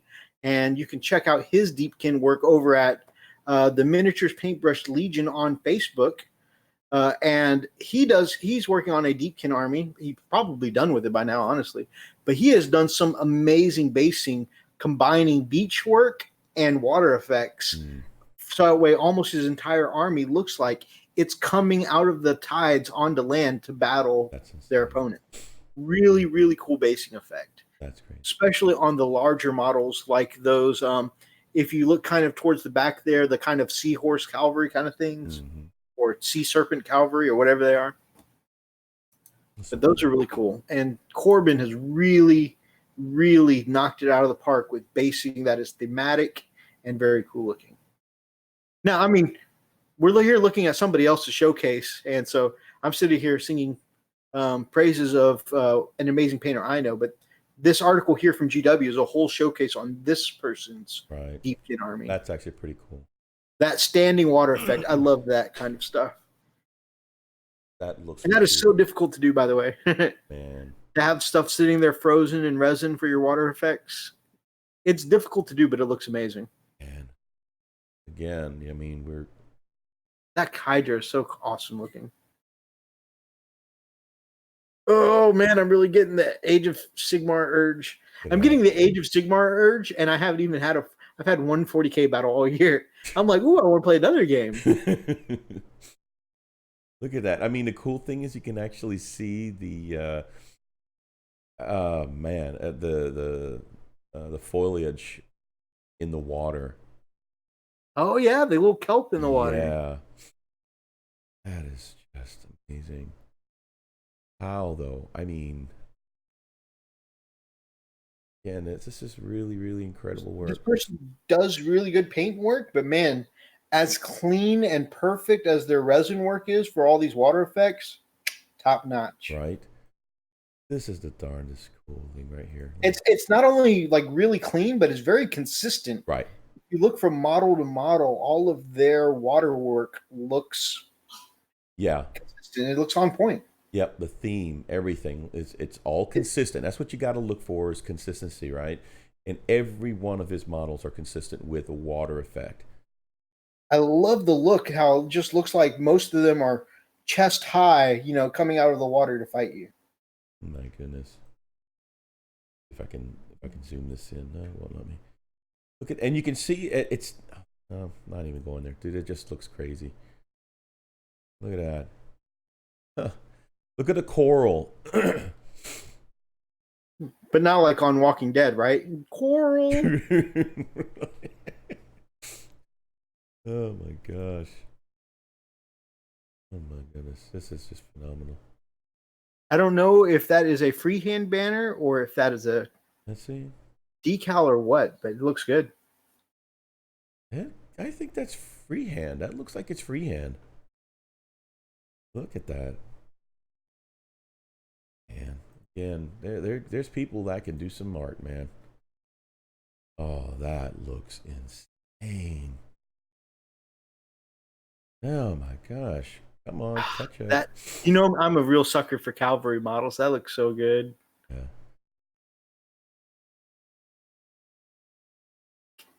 I don't know, man. Yep, I think I'm taking knitting for sure. Oh, well, I want to play some Age of Sigmar. Man, that is just too cool. All right. Too cool. All right. I'm gonna move these around. I'm gonna leave. Yeah, I'm gonna move this one up here. Benjamin Taurus. Let's do this one here. Transition. All right, Mythos. This is. Let me see. Where's it at? Yeah. Oh yeah.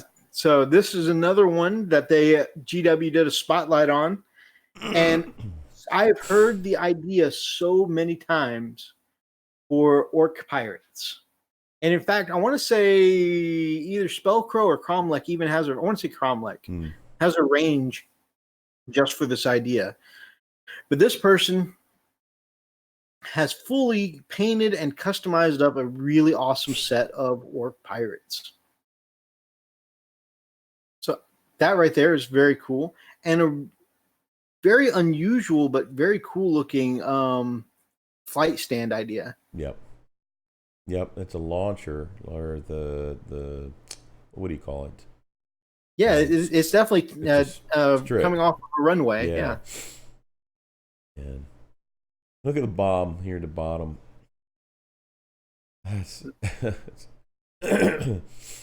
That's awesome. Again, attention to detail. Jeez.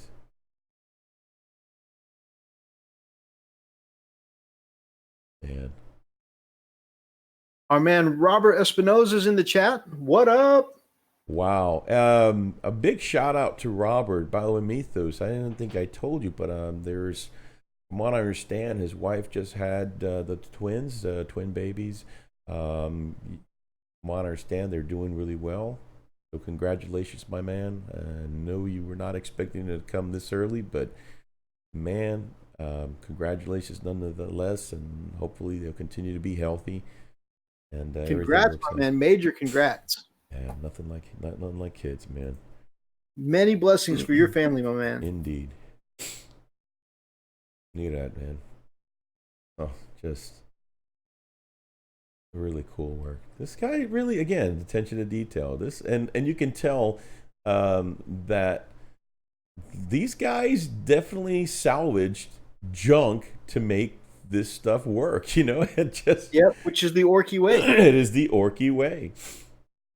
Definitely something that they do. Just really cool. All right, now this right here. This just looks so crazy, dude. This is just wow. So this model usually comes with a big squig on a leash. And instead of being a squig on a leash, this guy's got himself a whole great white shark. Nice. That is so cool, man. Like, yeah, this is a pet. Come on, Fido. And I like how he did that because you kind of did that too. You took a chain and you kind of modified it for your For my Storm for your Rider, Storm Rider. Yeah. that's pretty awesome. Okay. I like that a lot. This is badass. That's really awesome. And Really great flame effects. right? Oh my gosh. I knew. He says, Robert says the fam's doing well, which is Awesome. great. I knew this would get Brian active again. He said, now this rocks. Brother Meeks is in the chat, must be on break tonight. He says, Hey. what up, guys? How are you guys at work tonight? So I'll be in and out. Just ordered Blood Bowl. Any clue what team I should play? Oh man, I don't know. I have no idea, my brother. Freaking I don't actually play. We've got friends who play, but I don't even know who's good right now, my man. Yeah. I do know though, if something that was just announced is that a Wood Elf team has been announced, and apparently they do really well, which we'll get to that here in just a little bit. Mm-hmm. You said nothing boring with greenskins. Yeah, they always have something interesting going on. I love, again, going back to the pirate theme, how this guy's custom shooter here looks like a flintlock. Yep. And his power claw looks like a Captain Hook. Yeah. Yep. Brother Roxas has just joined us. Says, yo. Roxas. That is really cool. Huh. That's so neat. One looks like he's got a harpoon there. That's very cool. Yeah, I love the theme, man. They've got Yeah, the pirate I mean- theme. Yeah. Got some of them got the pirate hats. Yep.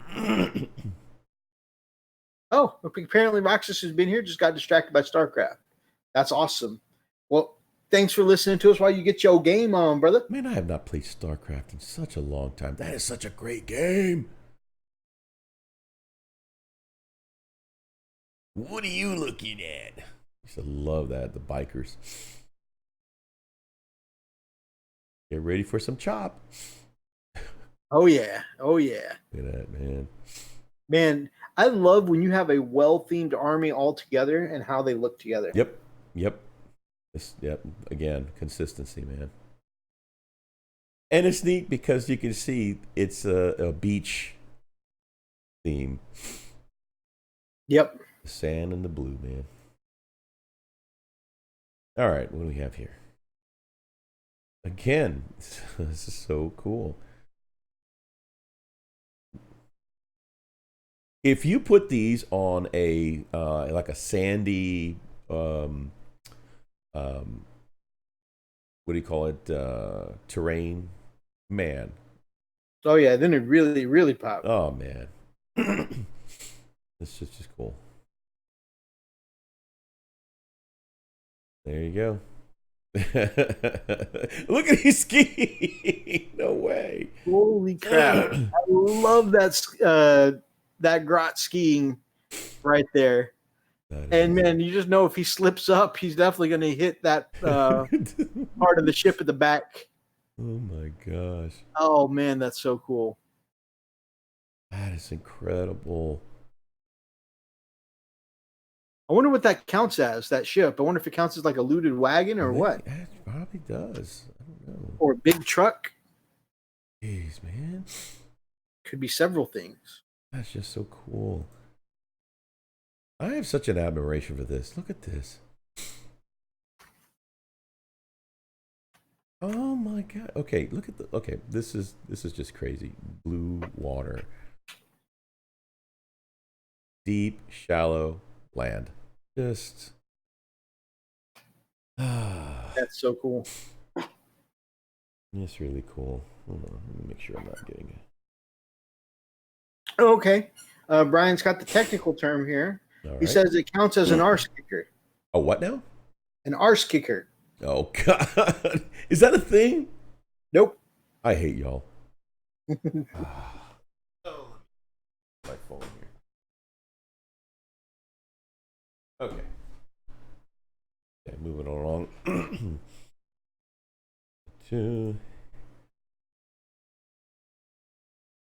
Really neat. That is so cool. The pontoon. That's really cool. I like that a lot. Really cool pontoon looking boat there. And what else? Is that everything? Oh no.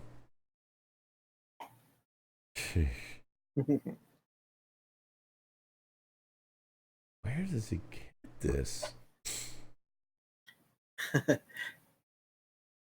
All right, all right. No need to make it competitive, Brian. I mean, well, I would argue that wolves are better, but Oh considering boy. the job here on this guy right here, hard to argue with that. Man, this looks really cool.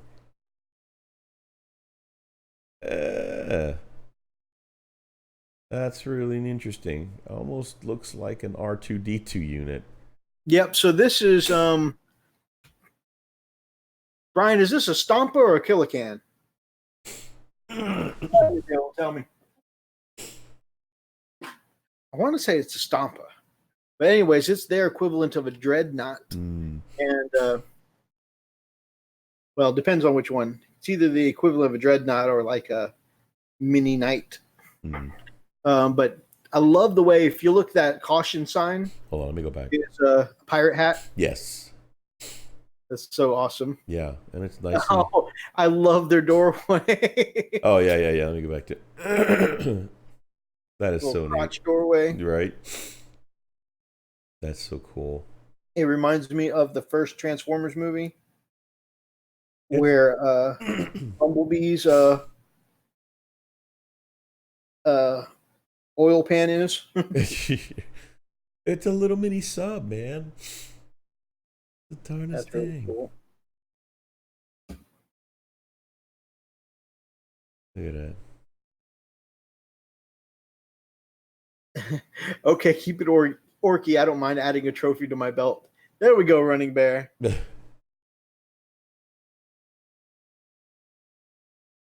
Oh wow, they're in scuba gear. No What way. scuba diving orcs? That's amazing. Man, there are really some really badass conversion specialists. Yeah, agreed.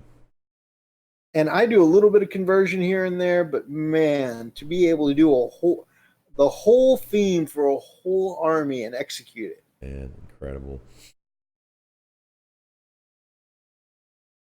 All right.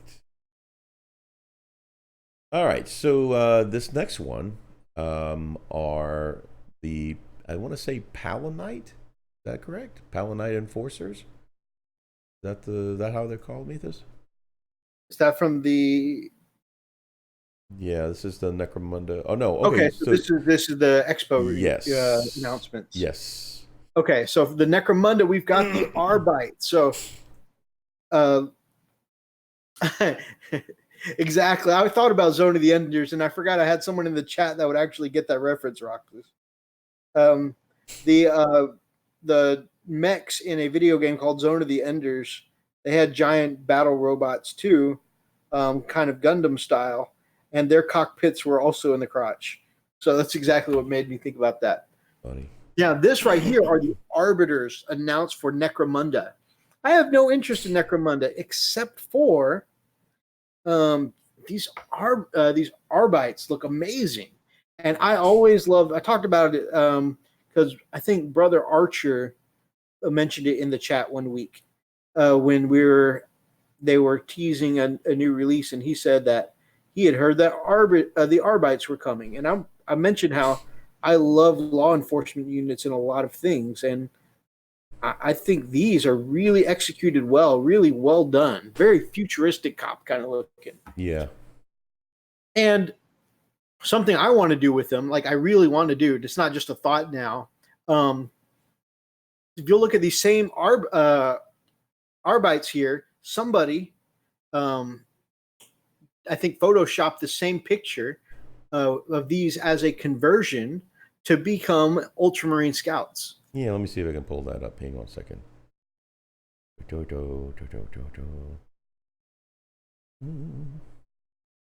Bear with me. Oh yeah, they do have kind of a Deathstroke vibe, Brian. And the fact that you know that makes you extra cool in my book, sir. Plus 10 DKP. My gosh. Anybody who makes a Deathstroke reference. Here we go. It's right here, and let me switch. There you go. Ultramarines. Don't those make the coolest scouts? Yeah. I mean, no disrespect to the Space Marine scouts, especially since you have some very fine ones painted up. These kicks other scouts' asses. I totally agree. There's no doubt in my. I really would rather these scouts than the ones I've got. The ones I've got look pretty derpy. And of course, I would have to green stuff some cloaks on them or something because I want that cover save bonus, except for when I'm facing Imperial Fist, which is always. But I mean, these just are such cool. They're not bulky like a Space Marine model, so I think they definitely could fill that scout role really well. Hey, keep talking. I'll be right back. Got a bio. That's all good. So yeah, I think these would be really great. I kind of want to do these for my Ultramarine scouts. And hell, I've never even done my Wolf Scouts too. Slap some pelts on these guys and do some up for my Space Wolves. I think it would be badass. I've always wanted to try using Scouts because they seem like they'd be cool. The only thing is that I play Imperial Fists more often than I play anything else, and so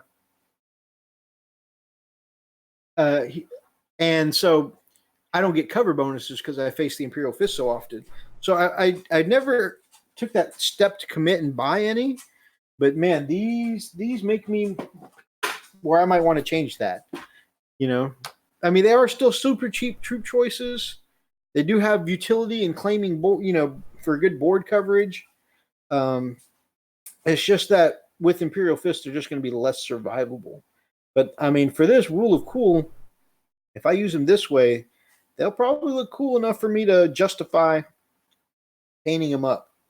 So, and then of course, the fact that something I can't do with Space Wolves is as my Ultramarines army, I can use scouts to help get cheap battalions. So that's another point I might be able to use. For Space Wolf, these guys count as elites. So that's another reason why I haven't used them. But for I'm back. cheap battalion, definitely seemed like it would work out. So I think these are really cool, whether using them as scouts or using them as Arbites. I don't have any interest in Necromunda at the moment, but I mean, these are some of the coolest things. And what do you guys think? A lot of the new game sets lately usually give their units rules to be compatible with regular 40K. So do you guys see Arbites getting any 40K compatible rules? I'd say they should, man. I think they look great. I think they would be a great addition to 40K. Even if they don't get a whole lot of units, if you just gave them the Imperium keyword, and you could take a couple squads of them or something like that, that would be cool. I would love to use these in place of scouts. Yeah, definitely. I think I am almost for sure going to be doing that with my Ultramarines. Yep. And you know what the thing is that they I'm not gonna lie, I've got scouts and these faces and the faces on the scouts look totally different. These look more realistic, right? I mean, they've got the seriousness, while the other ones look a little cartoony. Yeah, it's a difference in about 20 years of sculpting there. Yeah, look at that. Oh, that is so cool. I mean, 20 is probably an exaggeration, but still, the idea is 20, 40, 50, yeah. Man, just epic, freaking epic. Little exaggeration. It's a Kushner family trait. Eliminators are really great looking, and they do work really well in the rules. And I definitely plan on using some Running Bear. That definitely is down the line. The only problem is they're heavy support, aren't they? So, trying to fit them into a list isn't always easy, but I think they're a heavy support. Correct me if I'm wrong, because you know best, but. All right, and you said we're going to actually cover Blood Bowl, at least whatever they have there. So as I told Brother Meeks a while back, they have released, or they're cheap. Eliminators are cheap. Cheap heavy support. For some reason I was thinking that they were kind of expensive. So that's really interesting to know. So yeah, I mean, I definitely I Heavy. got my Shadow Spear set up here, and I'm splitting that between my Ultramarines and my Space Wolves, and the Eliminators are definitely going in my Space Wolves. Nice. So these Wood Elves here, 72 points with their heavy sniper rifles on the cheap. They're super badass Primaris sniper rifles. Holy crap! Yeah, I need to get me I need to pull a like one of our friends here in the local community. I need to get me like 10 of those guys. Right. Can you imagine that and a couple assassins?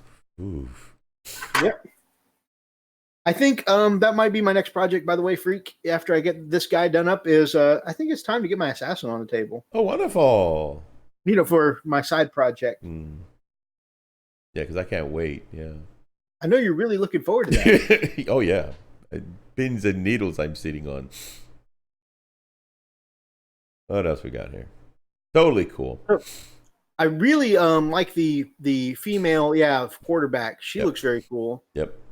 Very muscular. Hair is very dynamic, Kind of sexy. She makes a really good looking quarterback. Yep.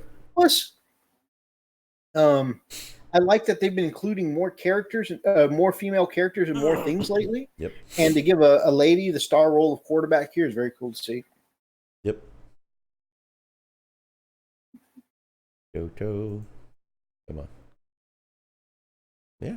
Okay, good to know. So by the rule of 3, you can only ever have 9 eliminators because they only come in units of 3, and you can only have 3 units. What are these bird guys, man? Okay, so this is for the game called Warcry. So it's basically like Kill Team, but for fantasy. Oh, okay. That's what they have theorized or said so far now. And these guys are looking pretty cool. So far, they've only announced the Chaosy kind of factions, but there are apparently 9 good guy factions coming as well. And I think even only seeing the Chaos side now, these look fantastic. And if anyone in the chat has ever seen the anime Howl's Moving Castle, this lead guy here in the middle with the big crow wings really reminds me of the Tengu form in Howl's Moving Castle. Really cool looking.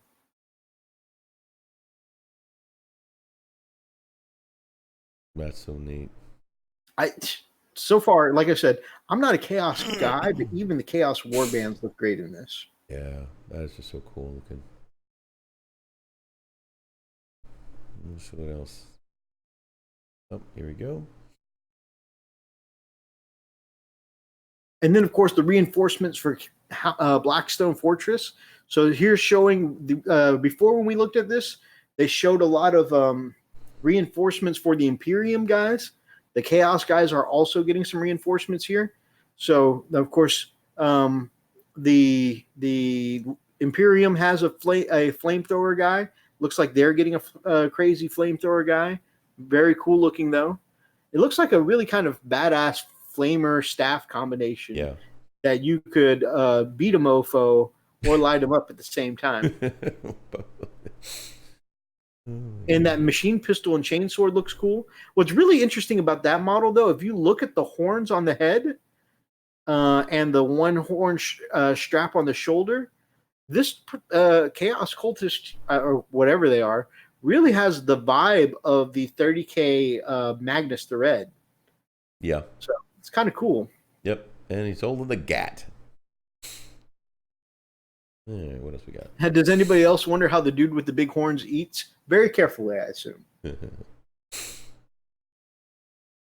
So yeah, it looks like their cultists get some more backup too. Very cool looking. Mm-hmm. I assume that they're cultists. They look like chaff.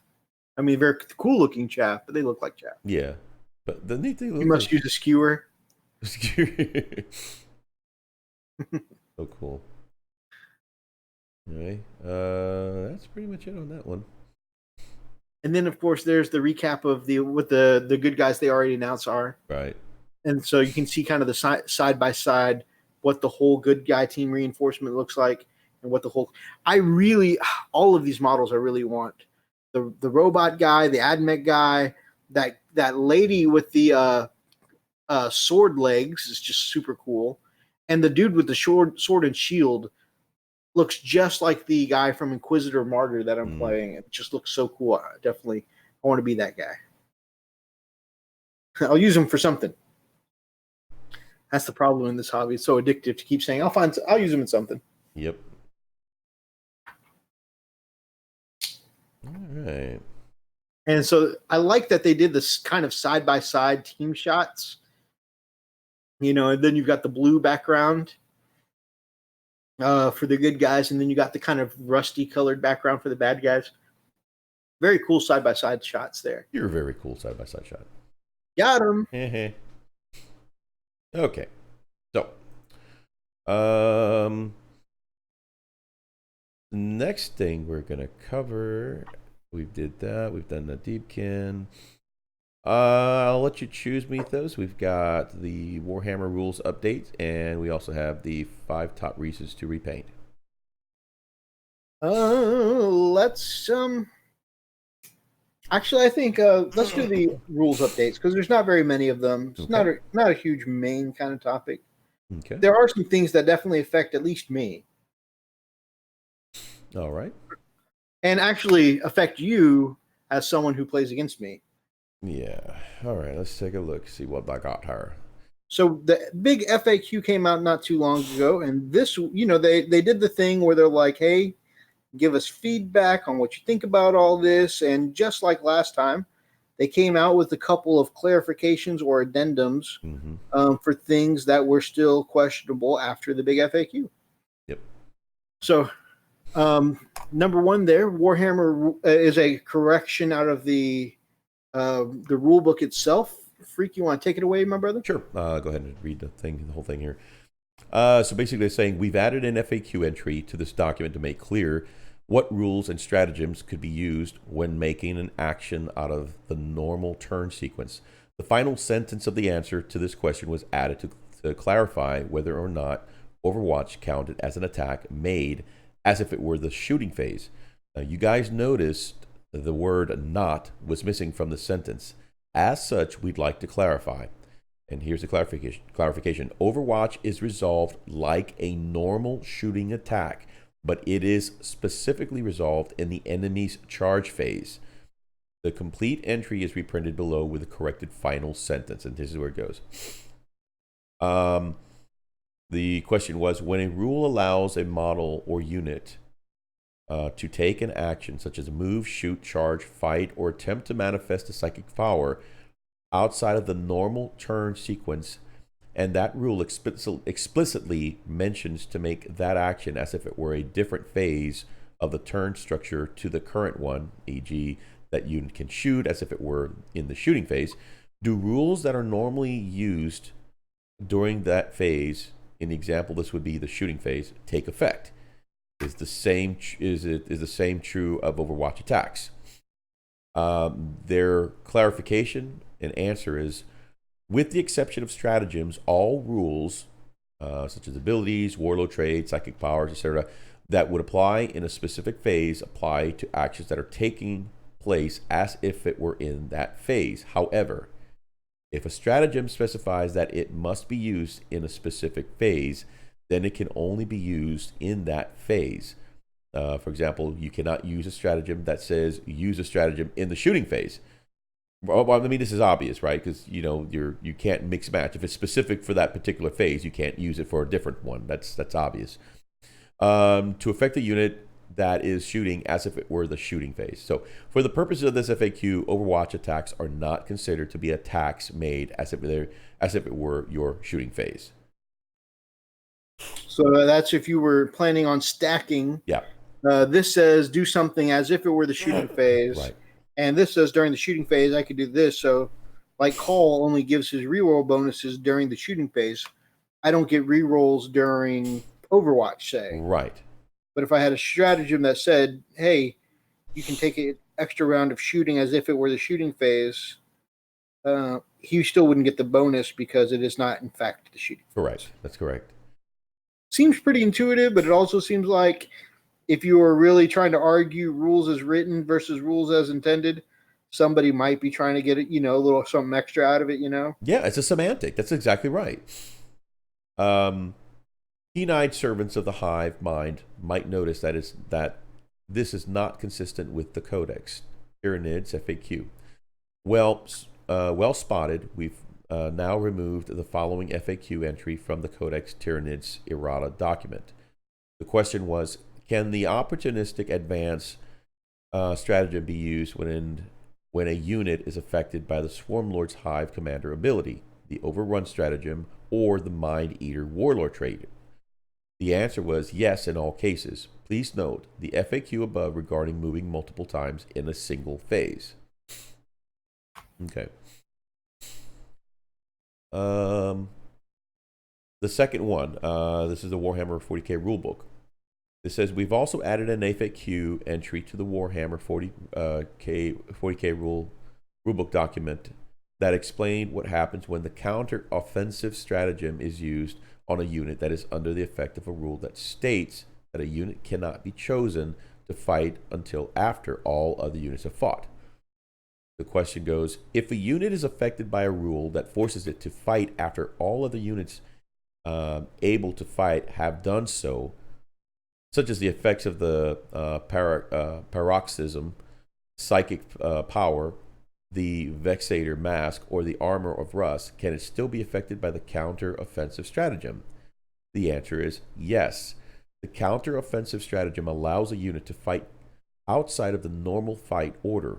For example, the stratagem does not give a unit the ability to fight first in the fight phase. It simply instructs you to pick a unit and fight with it next. So this is one I wanted to talk about because it directly affects me, and by extension, it affects you. And a lot of Space Wolf players consider this a slight nerf, to what we do. And because I, like every other Space Wolf player in 8th edition right now, the relic we often choose is the Armor of Rust. And why not? It gives you an invul save. It makes it so that way you can nominate someone to fight last. It's a really good relic. Right. Probably the best relic we have, honestly. And that's a huge ability to be able to shut down one of your opponent's units and say, you fight last. All my dudes, even if you charge me, are going to get to punch first. That's huge. Yeah, you did that with Lysander. Because if you roll well, you're going to wipe them out before they hit you back, Right. Super huge ability. Now, the thing is that this is saying that you can now bypass that with counteroffensive. So I'm not that mad about this because they're still sacrificing 2 command points, which is huge. I think 2 command points is a huge, that's almost a game changer. Sure. 2 command points to be able to say, I'm fighting next. Right. And it's still not that big of a nerf because you can't use counteroffensive until the first charging unit has already swung, Right. Do you feel it's more of a balance? It's a pretty good balance because honestly, sometimes if you have a really good round of combat and your unit was designed to annihilate stuff in the charge phase, sometimes it was like, man, this guy charged me and I just pissed all in his Wheaties, Right. It did feel really strong in some cases, especially with the 6-inch heroic intervention, So it's like you charge this guy and I piled my heroes in and shut you down last and hit you with everything I got, and now you basically don't get to do anything. Right. So I think it's a good balance. It is a nerf. I can see why some people were mad, but I don't think it's like, I'm going to stop playing Space Wolves nerf. I think it's not like,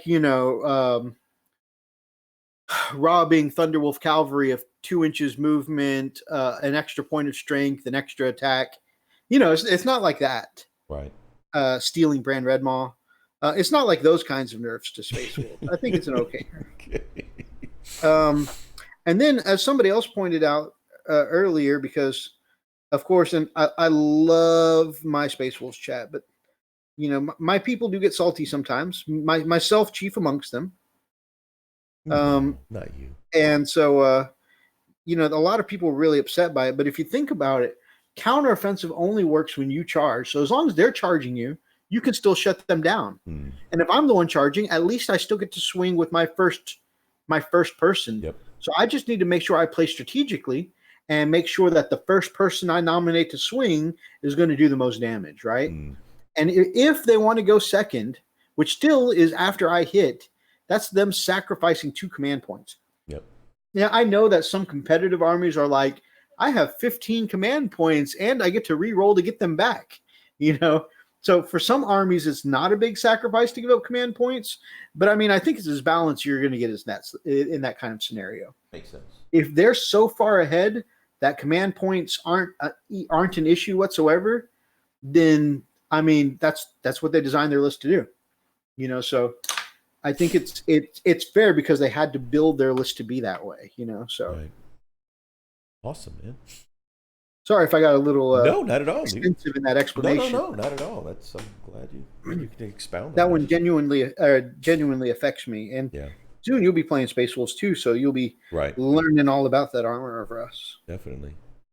Moving on, it says we are also removing the following entry from the Codex Tricari Errata document. The question is, can the counter-offensive stratagem be used to negate a unit fighting last because of the Vexator Mask artifact? And the answer, yes. The counter-offensive stratagem allows a unit to fight outside of the normal fight order.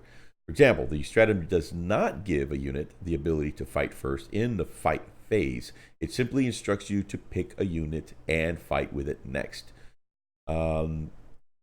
Also, we are also removing the following entry from the Codex Tyranids document.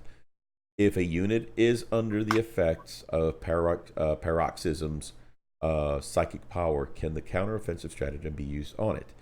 Answer is no, because it's not eligible to fight until every other unit has done so. And you know what's funny? Moving on, I don't know if you have anything to add on that, Mythos. Nope. Okay. This next one, I'm always like to find out, what is the neighbor, what's going on with the neighbor, And to me, the neighbor is kind of like that annoying neighbor, the towel. You're always looking over your, over your fence, like, what are they doing? What are they up to? What kind of stuff they're getting into. So, they got a little changes too. The Tau have a lot of firepower, and everybody can say, "What?" Roxas, here we go. But okay, and this is what I understand, but not quite as much as we might have suggested in our previous update. What? We accidentally implied that the Fireblade's volley fire ability applies at all ranges, and so, to be extra clear, we've tightened up the wording on the FAQ entry in question. With regards to the Cater Fireblade's volley fire ability, what exactly is meant by may fire an extra shot? The answer, it means that the player can make one more hit roll for each model, that is, firing at a target within half range. So basically, it's rapid fire. Yep. Yeah. Note that for a model with a pulse rifle, or like a rapid fire weapon, this means that it would make 3 hit rolls if the target is within half range. That is horse crap. Well, I mean, it's better though, because that is a slight nerf. The way they worded it before, yeah, some people were playing it as if they had that extra shot all the time. All the time, right? Kind of like the new bolter discipline rule, right? Where if you're standing there, you get that extra shot all the time, right? At any distance. And so here they're going back and clarifying. No, only at half distance. Right. At least that's being clarified because, again, in our wonderful community, if we can catch a wording that even if it was unintentional, rules is written. Right. Some of us will, work around that. It's about the interpretation, right? All right. As we are making changes to this document, we thought we would take the opportunity to add the following errata and FAQ entry that has recently hit our inbox. The long strike in the errata. Add the hammerhead keyword to this model's keyword, long strike line. Change this model's fire cast exemplar ability to read. You can add 1 to hit rolls in the shooting phase for friendly Tau Sept hammerheads within 6 inches of long strike. Whatever. That's all I got to say. I'm just saying, man. The FAQ basically question is, when do you declare which units will fire Overwatch as part of the greater good ability? Ugh. Answer, you must declare all units that wish to fire Overwatch at that charging unit before resolving any of these attacks. This is all simplification, right? Yep. So the way some people were playing it before was, okay, I'm going to Overwatch with this unit. That didn't kill you. I'm going to go ahead and also Overwatch with this unit. Right. That didn't kill you. I'm also going to Overwatch with this unit. And instead of nominating them all at one time, because one of the things that makes Tau so dangerous is that with their Roxas, what's the name of the ability? I want to say it's something like fire support or something like that. Any ally within 6 inches or something like that can also Overwatch. It's not just the unit you charge. Supporting fire, I want to say. And so, anyways, so this is just kind of clarifying that you need to declare all at once who all will be supporting fire this time. Right. Now, this next one affects the Death Watch. I remember when we were chatting about the bolter discipline on the Death Watch, that they've completely stripped it from them. You know, it's like, we're gonna punish you guys because y'all suck for some reason.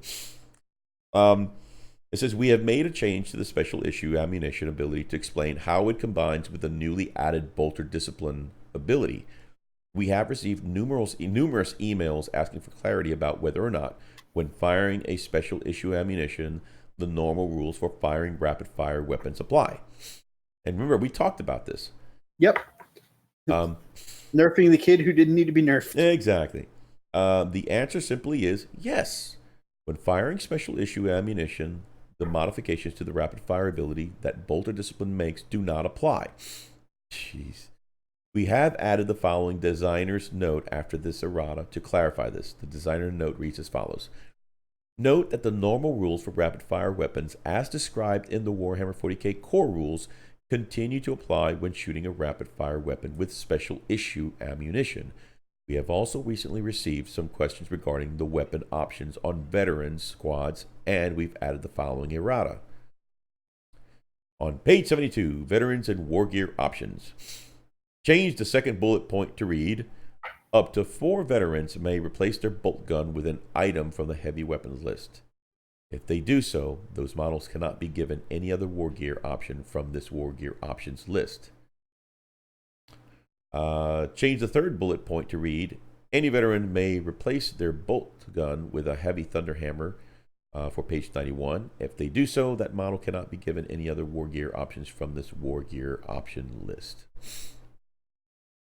And here's basically, some people were giving themselves extra pieces of war gear because the wording, and again, rules is written, right? Yeah. So it said that you can replace, but it also said any Death Watch model can also take any item from the war gear list or whatever. And so they're like, oh, so I can get this weapon and take items from the war gear list. I'm just going to take all the weapons. Right. So, it's just a little clarification of the wording. They're like, no, you still get the same number of weapons. You don't get to replace something and just start stacking stuff on. Right. Nice try. And then the first one, I know we already talked about that, but I'm gonna kind of clarify there.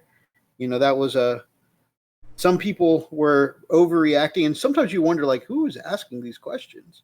Some people were overreacting, and they were like, wait, so we never get to rapid fire with our special issue? That's not what they said. It's like, no, it's just they don't get bolter discipline right. if they use their special ammo. Not the same. It's still a bolt gun. It still gets regular rapid fire. Right. But, some people like to be extra. Yeah, exactly. I have my brother Cloud. I was hanging with him the other day, and I said, man, such and such was just being so extra. And he goes, extra what? I mean, they were just being extra. But what were they being extra of? Never mind, Cloud. You broke him. All right, so this next one definitely affects the both of us. Is the Codex Space Wolves. Yep. We made a special point in the Codex, Death Watch Errata, to clarify how the newly added bolter discipline ability interacted with mixed units, particularly when only some models in a unit are clad in Terminator armor. It was our intention to add a similar clarification into Codex Space Wolves to cover Wolf Guard Pack leaders. As a result, please add the following to the Codex Space Wolves Errata. So that's something I didn't know about regular Space Marines, because I've been able to do it with Space Wolves the whole time. Yeah. See, we can upgrade our sergeants, our pack leaders, to Terminator armor with the rest of the group. But apparently that's something that you regular Space Marines don't get to do. Nope. We get jumped on that. But it's fine, though. I expect the Space Wolves to have that. That should be something that, that should be a benefit, or, anyway, it should be a benefit for having Space Wolves. Anyway, page 93, 94, and 114. Blood Claws, Grey Hunters, and Long Fangs mixed units. Change the mixed unit ability to read, for the purposes of determining what models a vehicle can transport, and for the bolter discipline ability, Wolfguard Terminator pack leaders have the Terminator keyword. Cool. So they get to they get the extra keyword, so they can do the extra shots with their Terminator armor. Exactly. That's pretty cool. Which is why everybody loves to put Storm Bolters on Terminator right now, because they're so good. All right. And you ready to move into the last one? Sounds good, my brother. Okay, so this is and you and I, once again, we've kind of chatted about this. It's like, we see our, you've already done it, a model that's been sitting there for a long time, and we've hesitated to dunk it, to try to repaint it, because you always want to see where you came from and where you're going, right? So yep. What are the 5 reasons that you want to repaint your army? Yeah. And so they have a really cool article about that. Let me see if I can get to it. Where is it? I don't know where to go. There it is. Okay. So we won't read the article word for word for you guys, but what we will do is kind of go through what the top 5 reasons are. Yep. And maybe even have a little discussion. Yep. Okay. Top 5 reasons to paint your model. All right, here he goes. One of them, rolling better. It's the new shiny model syndrome. So, it is definitely true. If your model is nicely painted up, it will roll better. Hey, Mythos, this looks like my rolls. Except for saves. Yeah, except for saves. That's exactly what I was going to mention. This looks like my rolls. I don't know if you guys have the same thing happen. That is totally not fake. That's definitely, that's a gray roll right there. If Brother Ethan were here, I think Brother Ethan would feel personally attacked. Right. The next one. Go ahead. So, I don't know if you guys have the same way. When Freak and I newly paint up a model that we're super proud of, it is almost always guaranteed the first model to die. Yep. Always. Like, no, I wanted it to do something cool. It's so look at this paint job. Yep. Hence the reason why we get super salty. And then Freak and I are so extra about it that if we have the same unit somewhere else on the table that is not painted or not painted to the same degree, yep, he goes away. He does feel personally attacked. Hey, brother, I love you, man.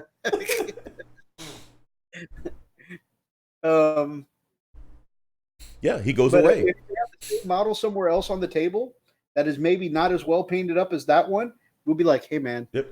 Do you mind if I switch out this one for the good-looking one? Right, the I want the good-looking one to be alive. The ugly one's got to go. Sorry, John. You know what? Your paint's a little chipped. I think you need to take a bullet for this one. Oh. Oh, but those are definitely my rolls. All right. The 4th reason. Dazzling your opponents. That's so true.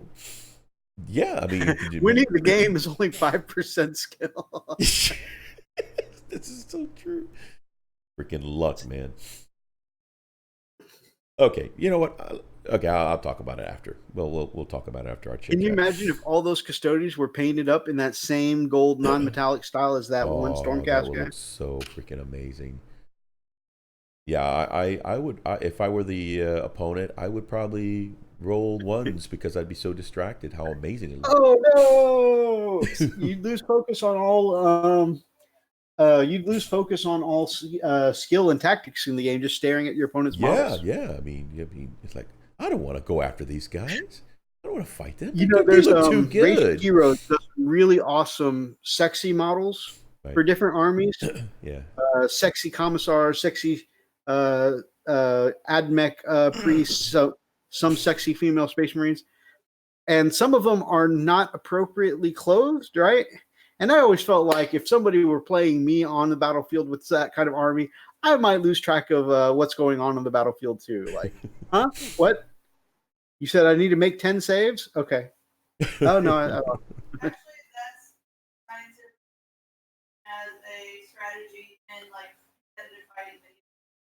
See, guys, it's not just me; it's science. It is science. You cannot argue with science, dang it. I've also read that in the internet. Development of other skills. Indeed, right? So you start, like for example, sucking on the wrong end of a brush, of a paintbrush, things like that. Just saying. Wow. Wow. Moving right along. Yeah. Okay. Maximum immersion. This is number 2. To your point, babe. To your point, babe. Tom Dog Scale Model Freak says, "Oh, huh? What? I was looking at my Farrah Fawcett poster. You ain't wrong, brother. You ain't wrong."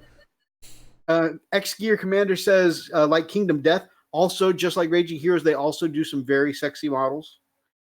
Freak still salty over his roles for Wednesday's D&D. Oh, she brought it up. I left it alone during the hobby update, but she brought it up. I was really gonna save that to the last to our but okay. So see this right here. Let me go back up here. This situation here. Situation. This right here. This actually happened to me non-stop. Okay, on a 20-sided dice. Right, the odds 1 out of 20. Yeah. Yep. What are the freaking odds that I 1 out think of 20? 10 to 11 rolls of a 20-sided dice, practically every one of them were ones Or twos. or twos. I lucked out once in the entire game. No, I'm sorry. I lucked out twice, but once I actually got a 7. And then at the end of the game, towards the end of the game, I actually lucked out again and rolled something higher that actually brought a hit. But other than that, this is what I freaking rolled. I rolled ones the entire time. I felt like I was just watching them play the game. I'm sitting there, oh, this is great. This is a lot of fun. Let me go back to sleep, you know? I mean, I cannot tell you how salty and how miserable I felt. That was the worst game I have ever played. It was like, and I told Mythos, this is about as equivalent to being tabled by turn 2, you know, in a Warhammer game. I mean, it's miserable because you feel so, you know, helpless. You've got nothing that you've contributed to. You know, you're sandbagging the team more than anything. And it was just horrible. And they didn't want to believe me too. And I actually showed them, look guys, I'm telling you, I'm rolling freaking ones. So, We were like, maybe it's your dice, man. Switch out your dice. He switched to dice. Man, maybe switch to digital dice. Yep. Switch to digital size. Same thing. Like, all right, you know what? I just shouldn't have got out of bed. But, yeah. Jeez. Anyway, so I'm over it, but nah, I'm telling you, man, that was rough. I was not happy at all. All right. And finally, the last reason and the top reason why you want to repaint your models is because they just look awesome. I have to agree with that. I have to totally, completely agree. I'm an aesthetics person. I like my stuff looking really good. So this is definitely one of the reasons why I want my stuff, why I wouldn't want to repaint. Matter of fact, I've already been discussing that I'm probably going to dunk Lysander. And Oh yeah, because we've been talking for a while about a side by side, like redoing Grimnar and Lysander project. yeah, yeah, yeah. And yeah, now that one is done, we got to even that playing field. Yeah, yeah. I mean, and because here's the thing: when I first painted Lysander, I actually painted him right at the time when I was just starting to airbrush. So my mixing was not the greatest. My technique wasn't really quite there. I was just learning it. So yeah, I think I'm gonna take some before and after, and I think it's gonna be really cool to see how it turns out. It's going to be epic. Yeah, I'm pretty stoked about that one. Yeah. Oh man, Nina says he was full on Salt Bay. You kidding me? Yeah, he was past where Salt Bay stylishly sprinkles, and he was full on the meme of somebody impersonating Salt Bay with a canister of Morton salt.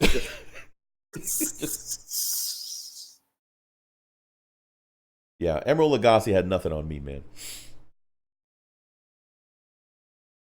Well, I think maybe we should after getting your blood pressure up, reminding you of Wednesday. Maybe what we should do is end on a positive note. Maybe something educational too. Such as a fact? Yeah, time for us to learn another 100% true Elstonation fact. By the way, I do want to talk about that for a second. Yep. Guys, this Wednesday, and I had the absolute pleasure of going on to Chilling Wargamers and being part of their live stream on Wednesday. And that was really cool. Those guys are super cool to hang out with.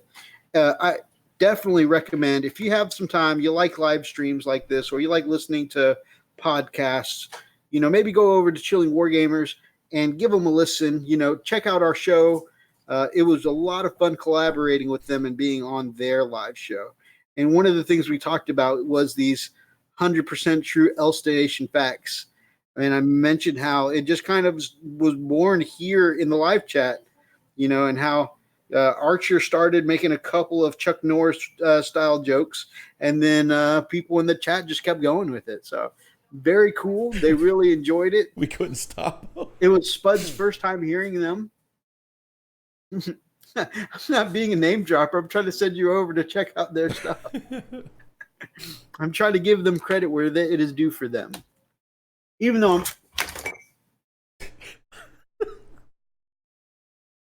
damn it.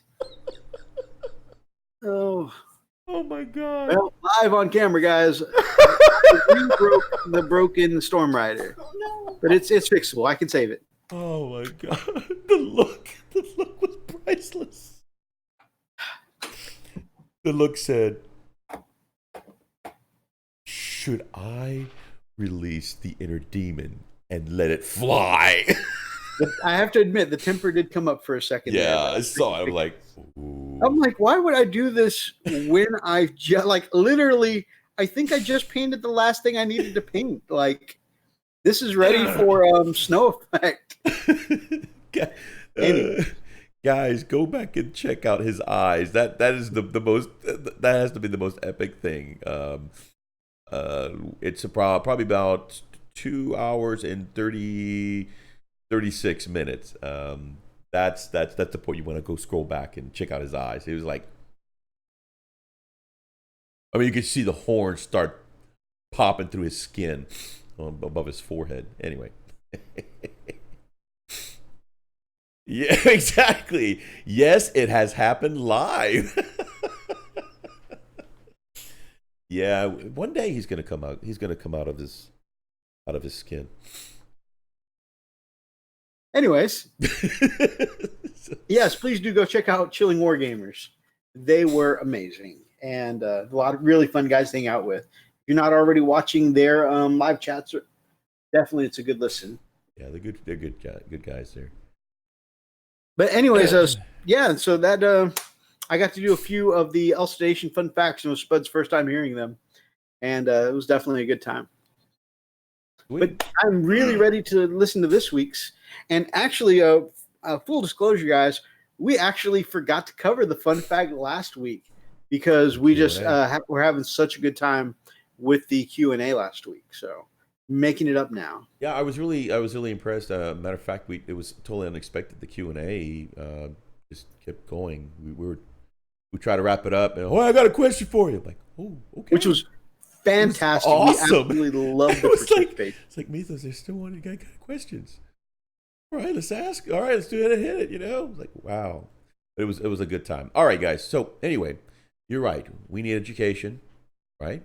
Education, absolutely. Wisdom is power. Here we go. All right, guys. 100% true Elstonation fun fact number 5. I think it probably should be number 5. Yeah. Elstonation never has to buy a paint stripper. Everyone wants to strip for Elstonation. He needs only ask. Hi. Oh, it's that kind of party. Yeah, right? It's just like our times at back at Chippendales, right? That's right. That's right. Back to the pole. And there you go. That was Elstonation's true fun facts brought to you by Elstonation. It doesn't take much for us, of course, because we are both Frost and Fist Chippendale strippers. Indeed. Yep. Back to the pole. You know. Yeah, I mean we're professionals. He says we made a full circle, people. We started this live chat on the pole, and we're ending it. Very good observation, sir. So, brother, do you have any closing thoughts or statements? Anything you want to say before we close this out? I think a great educational moment with Elstonation, learning about such an amazing painter, was really a good note to end on. I totally agree. I think it was a good show. We had a lot of good participation. These guys were off the freaking chain here. So, yeah, the chat was definitely awesome, especially some of the chat between Brian and Mike. Some of it we could not read out loud. Right. But this is obviously this is what we aspire, Oh yeah, no, this definitely. If you guys come here for awkward adolescent humor, then you guys have come to the right place. Exactly. Real professionals, guys. Real professionals. Oh my gosh, man. So anyway, it was fun. I had a lot of fun, man. I enjoyed it. We had a lot of stuff that we got done this week. Really looking forward to some of the hobby updates for next week, man. We're gonna have some good stuff to showcase. Hopefully, we get some videos together put out there, right? Absolutely. One of the things we need to try to work on is try to get a game together. And oh man, I am jonesing for a game so bad. Yeah, it's been some time, man. So we have to do that. Also, we have I don't know if we can share this a little bit, but we have been talking with the group, our D&D group, and we're still in the planning phases, but it looks like it's closer to the affirmative where we may actually be able to do to record one of our games or one or two of it, whatever. And of course we'll be doing some editing here or there because there's some lull time, but overall I think that's going to be a fun time and pretty cool thing to kind of show, because this right here, this kind of environment, imagine that with 5 players or 4 players including the plus the DM. Yep, that all have the same crazy style of humor. Yep. Imagine that. I mean, and things happen. And I'm gonna tell you, even though I had a horrible time rolling, I'm not gonna lie, I did have fun, because one of the fun things about playing the game is being around good people, and I really enjoyed that. If anything, I enjoyed the company. So horrible game, I enjoy the company. So there you go. Brian says, I want your love. I'm singing here. Painting my Orky boys. And Oh man. unfortunately, I don't think anyone else here is a Yu-Gi-Oh fan because they won't they won't understand the Pegasus reference. But when I say Orky Boys, it just reminds me of the way Pegasus says Yu-Gi Boy. Orky Boys. Of course, that doesn't help the image of of the type of image that we promote here. What was it? Episode 1 Q&A. We're like, how many questions is it going to be before people start asking how long we've been a couple? Exactly. Yep. And then of course one of our other videos are like coming out of the closet. I knew it. I'm surprised we didn't get a comment. He was in the closet. I don't. I thought we all knew. I don't think he's ever been in the closet. I think he'd been out for a long time. He just went in there just to kind of. Who didn't know? It's like he just went in there for a refresher. For a refresher. How does one go back into the closet for a refresher? Like, psst, pretend you don't know. Right? Hello. Oh, hey. Hey. The week before last, I showed off my my custom Merrick D&D figure from Hero Forge. You want to show off Gone? Yeah, the lighting's horrible, but here it is. My little guy. So cool. Oh, hold on. Let me fucking do it. Yeah. One of the things that's extra cool is that so we submitted pictures that we Nina says her whole life is a lie. We submitted pictures to our GM of She says that because she's my daughter and I'm her dad. Oh yeah, I suppose that some people might need an explanation for that. We submitted Father No. Oh. We submitted pictures to our GM of what our characters look like, and he actually ordered these custom miniatures from Hero Forge, even in the same look and the same pose as our picture. Yeah, it's pretty cool. You know what? I might be in this.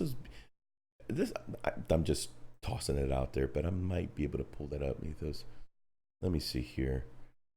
Go ahead and chit chat while I might be able to pull it up, dude. So with Nina going Father No and then Brian going Daddy No, I'm just imagining the meme of Luke's face going no.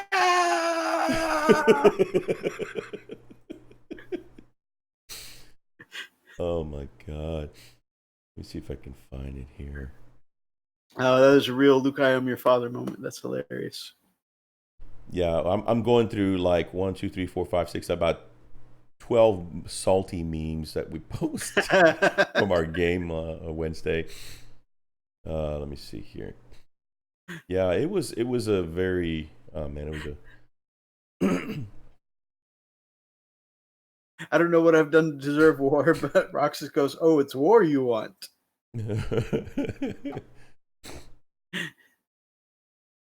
Come on. Come on. I'm trying to find the pictures here. It's pretty cool because they look really close to the pictures that we were able to find. We just Googled the pictures and it was like, oh, this is cool. Oh man, so many people joining. Okay, so Atlas joined and said, "Thank God, did I miss emo?" Yeah, freaking. And then Stitching Out Loud. Oh man, an old friend of mine says, "Hey y'all, what's up, ninjas?" Wow. Oh man, good to see you. Thank you for dropping in. Brian said emo made him cry. I think emo made us all cry today. I think so. I think it was just a little strong. We're all a little broken. Yeah, emo was just a little strong. I mean, he was kind of, I don't know. I think he was having an off day. And it happens. Everybody gets one or two, or I don't know. He's been on a roll for quite some time now. If anyone is interested in gardening, anyone in the chat's got a green thumb, interested in things like that, Definitely go check out Stitching Out Loud. Succulents are one of her specialties. Really, really cool stuff. Check her out. I myself have never had a green thumb. I can't even get normal houseplants to live, except I once had a Venus flytrap that I had live with me for about a whole year. That's the most successful I've ever been with a plant. I killed the last one I did. Didn't last long at all. Come on. I'm just trying to, almost there, guys. And I want to show this up because it's just so cool that we were able to show them the picture. Next thing you know, we're seeing these models show up. No, you rock, Cat. No green stuff on dinner plate. No, never. Come on. Oh, sweet. Brian is checking it out. No. What you looking for, brother? Me? I'm looking for the pic of our group. Oh, the whole crew pic. Yeah, and I thought that would be pretty good. I'm not gonna waste time. Yeah, I'll look for it, and then next week I'll showcase that. That'd be pretty cool. So Yeah, that'd be awesome. yeah, I feel like I saved that somewhere, but I don't see it immediately. yeah, we'll dig it up for next week. Yeah, for sure. It's like, why did I flood the chat with so many salty pics? It was a lot of salt. It was bad.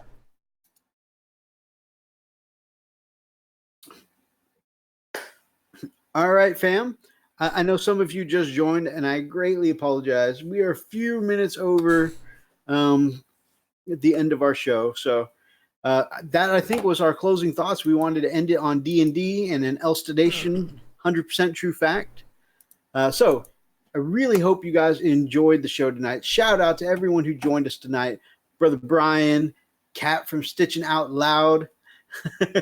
Brian says, come on, more. Nina, Roxas, thank you for joining us. X-Gear Commander, my man, good to see you, brother. Robert Espinoza, again, congrats on twins, you said, right? Yeah. Twin girls? Yep. Congratulations. Amazing. Yep. Glad everyone's doing well. Running Bear as well. Mike, man, it's awesome to have Mike in the chat. Yeah, he's a character. Yeah, definitely. Between him and Brian. Oh my god. Steve was in the chat. Who took my dice miniature war very game? briefly, yep. Darklight Dreamer was in the chat. Man, we've had some real champions in the chat tonight. Yep. And then, of course, Brother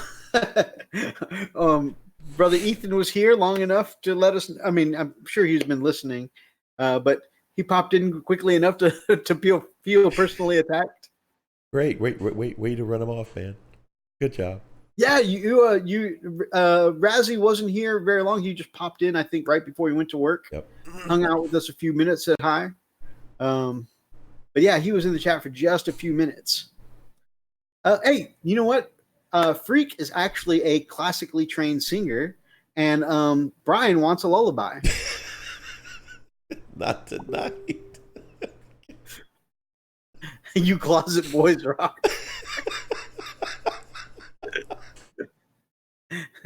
Well, the door keeps swinging, man. I tell you, as long as the door keeps swinging, we go in and out.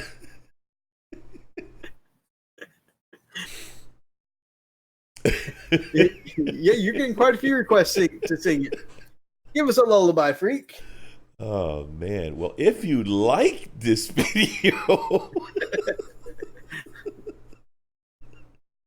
come on, man, close us out. I was seeing if you were going to give in. All right. Thank you so much, everyone. If you liked this episode, then grab up an axe and smash that like button in the name of the Emperor. If you guys are watching on the archives, then drop us a comment down below and feel free to join in on any of these conversations, ridiculous as though they may be. And if you guys are not yet part of this pack, then we would love to have you here on the channel as part of our pack here on the Frost and Fist. Yes. Until next time, guys. Stay frosty.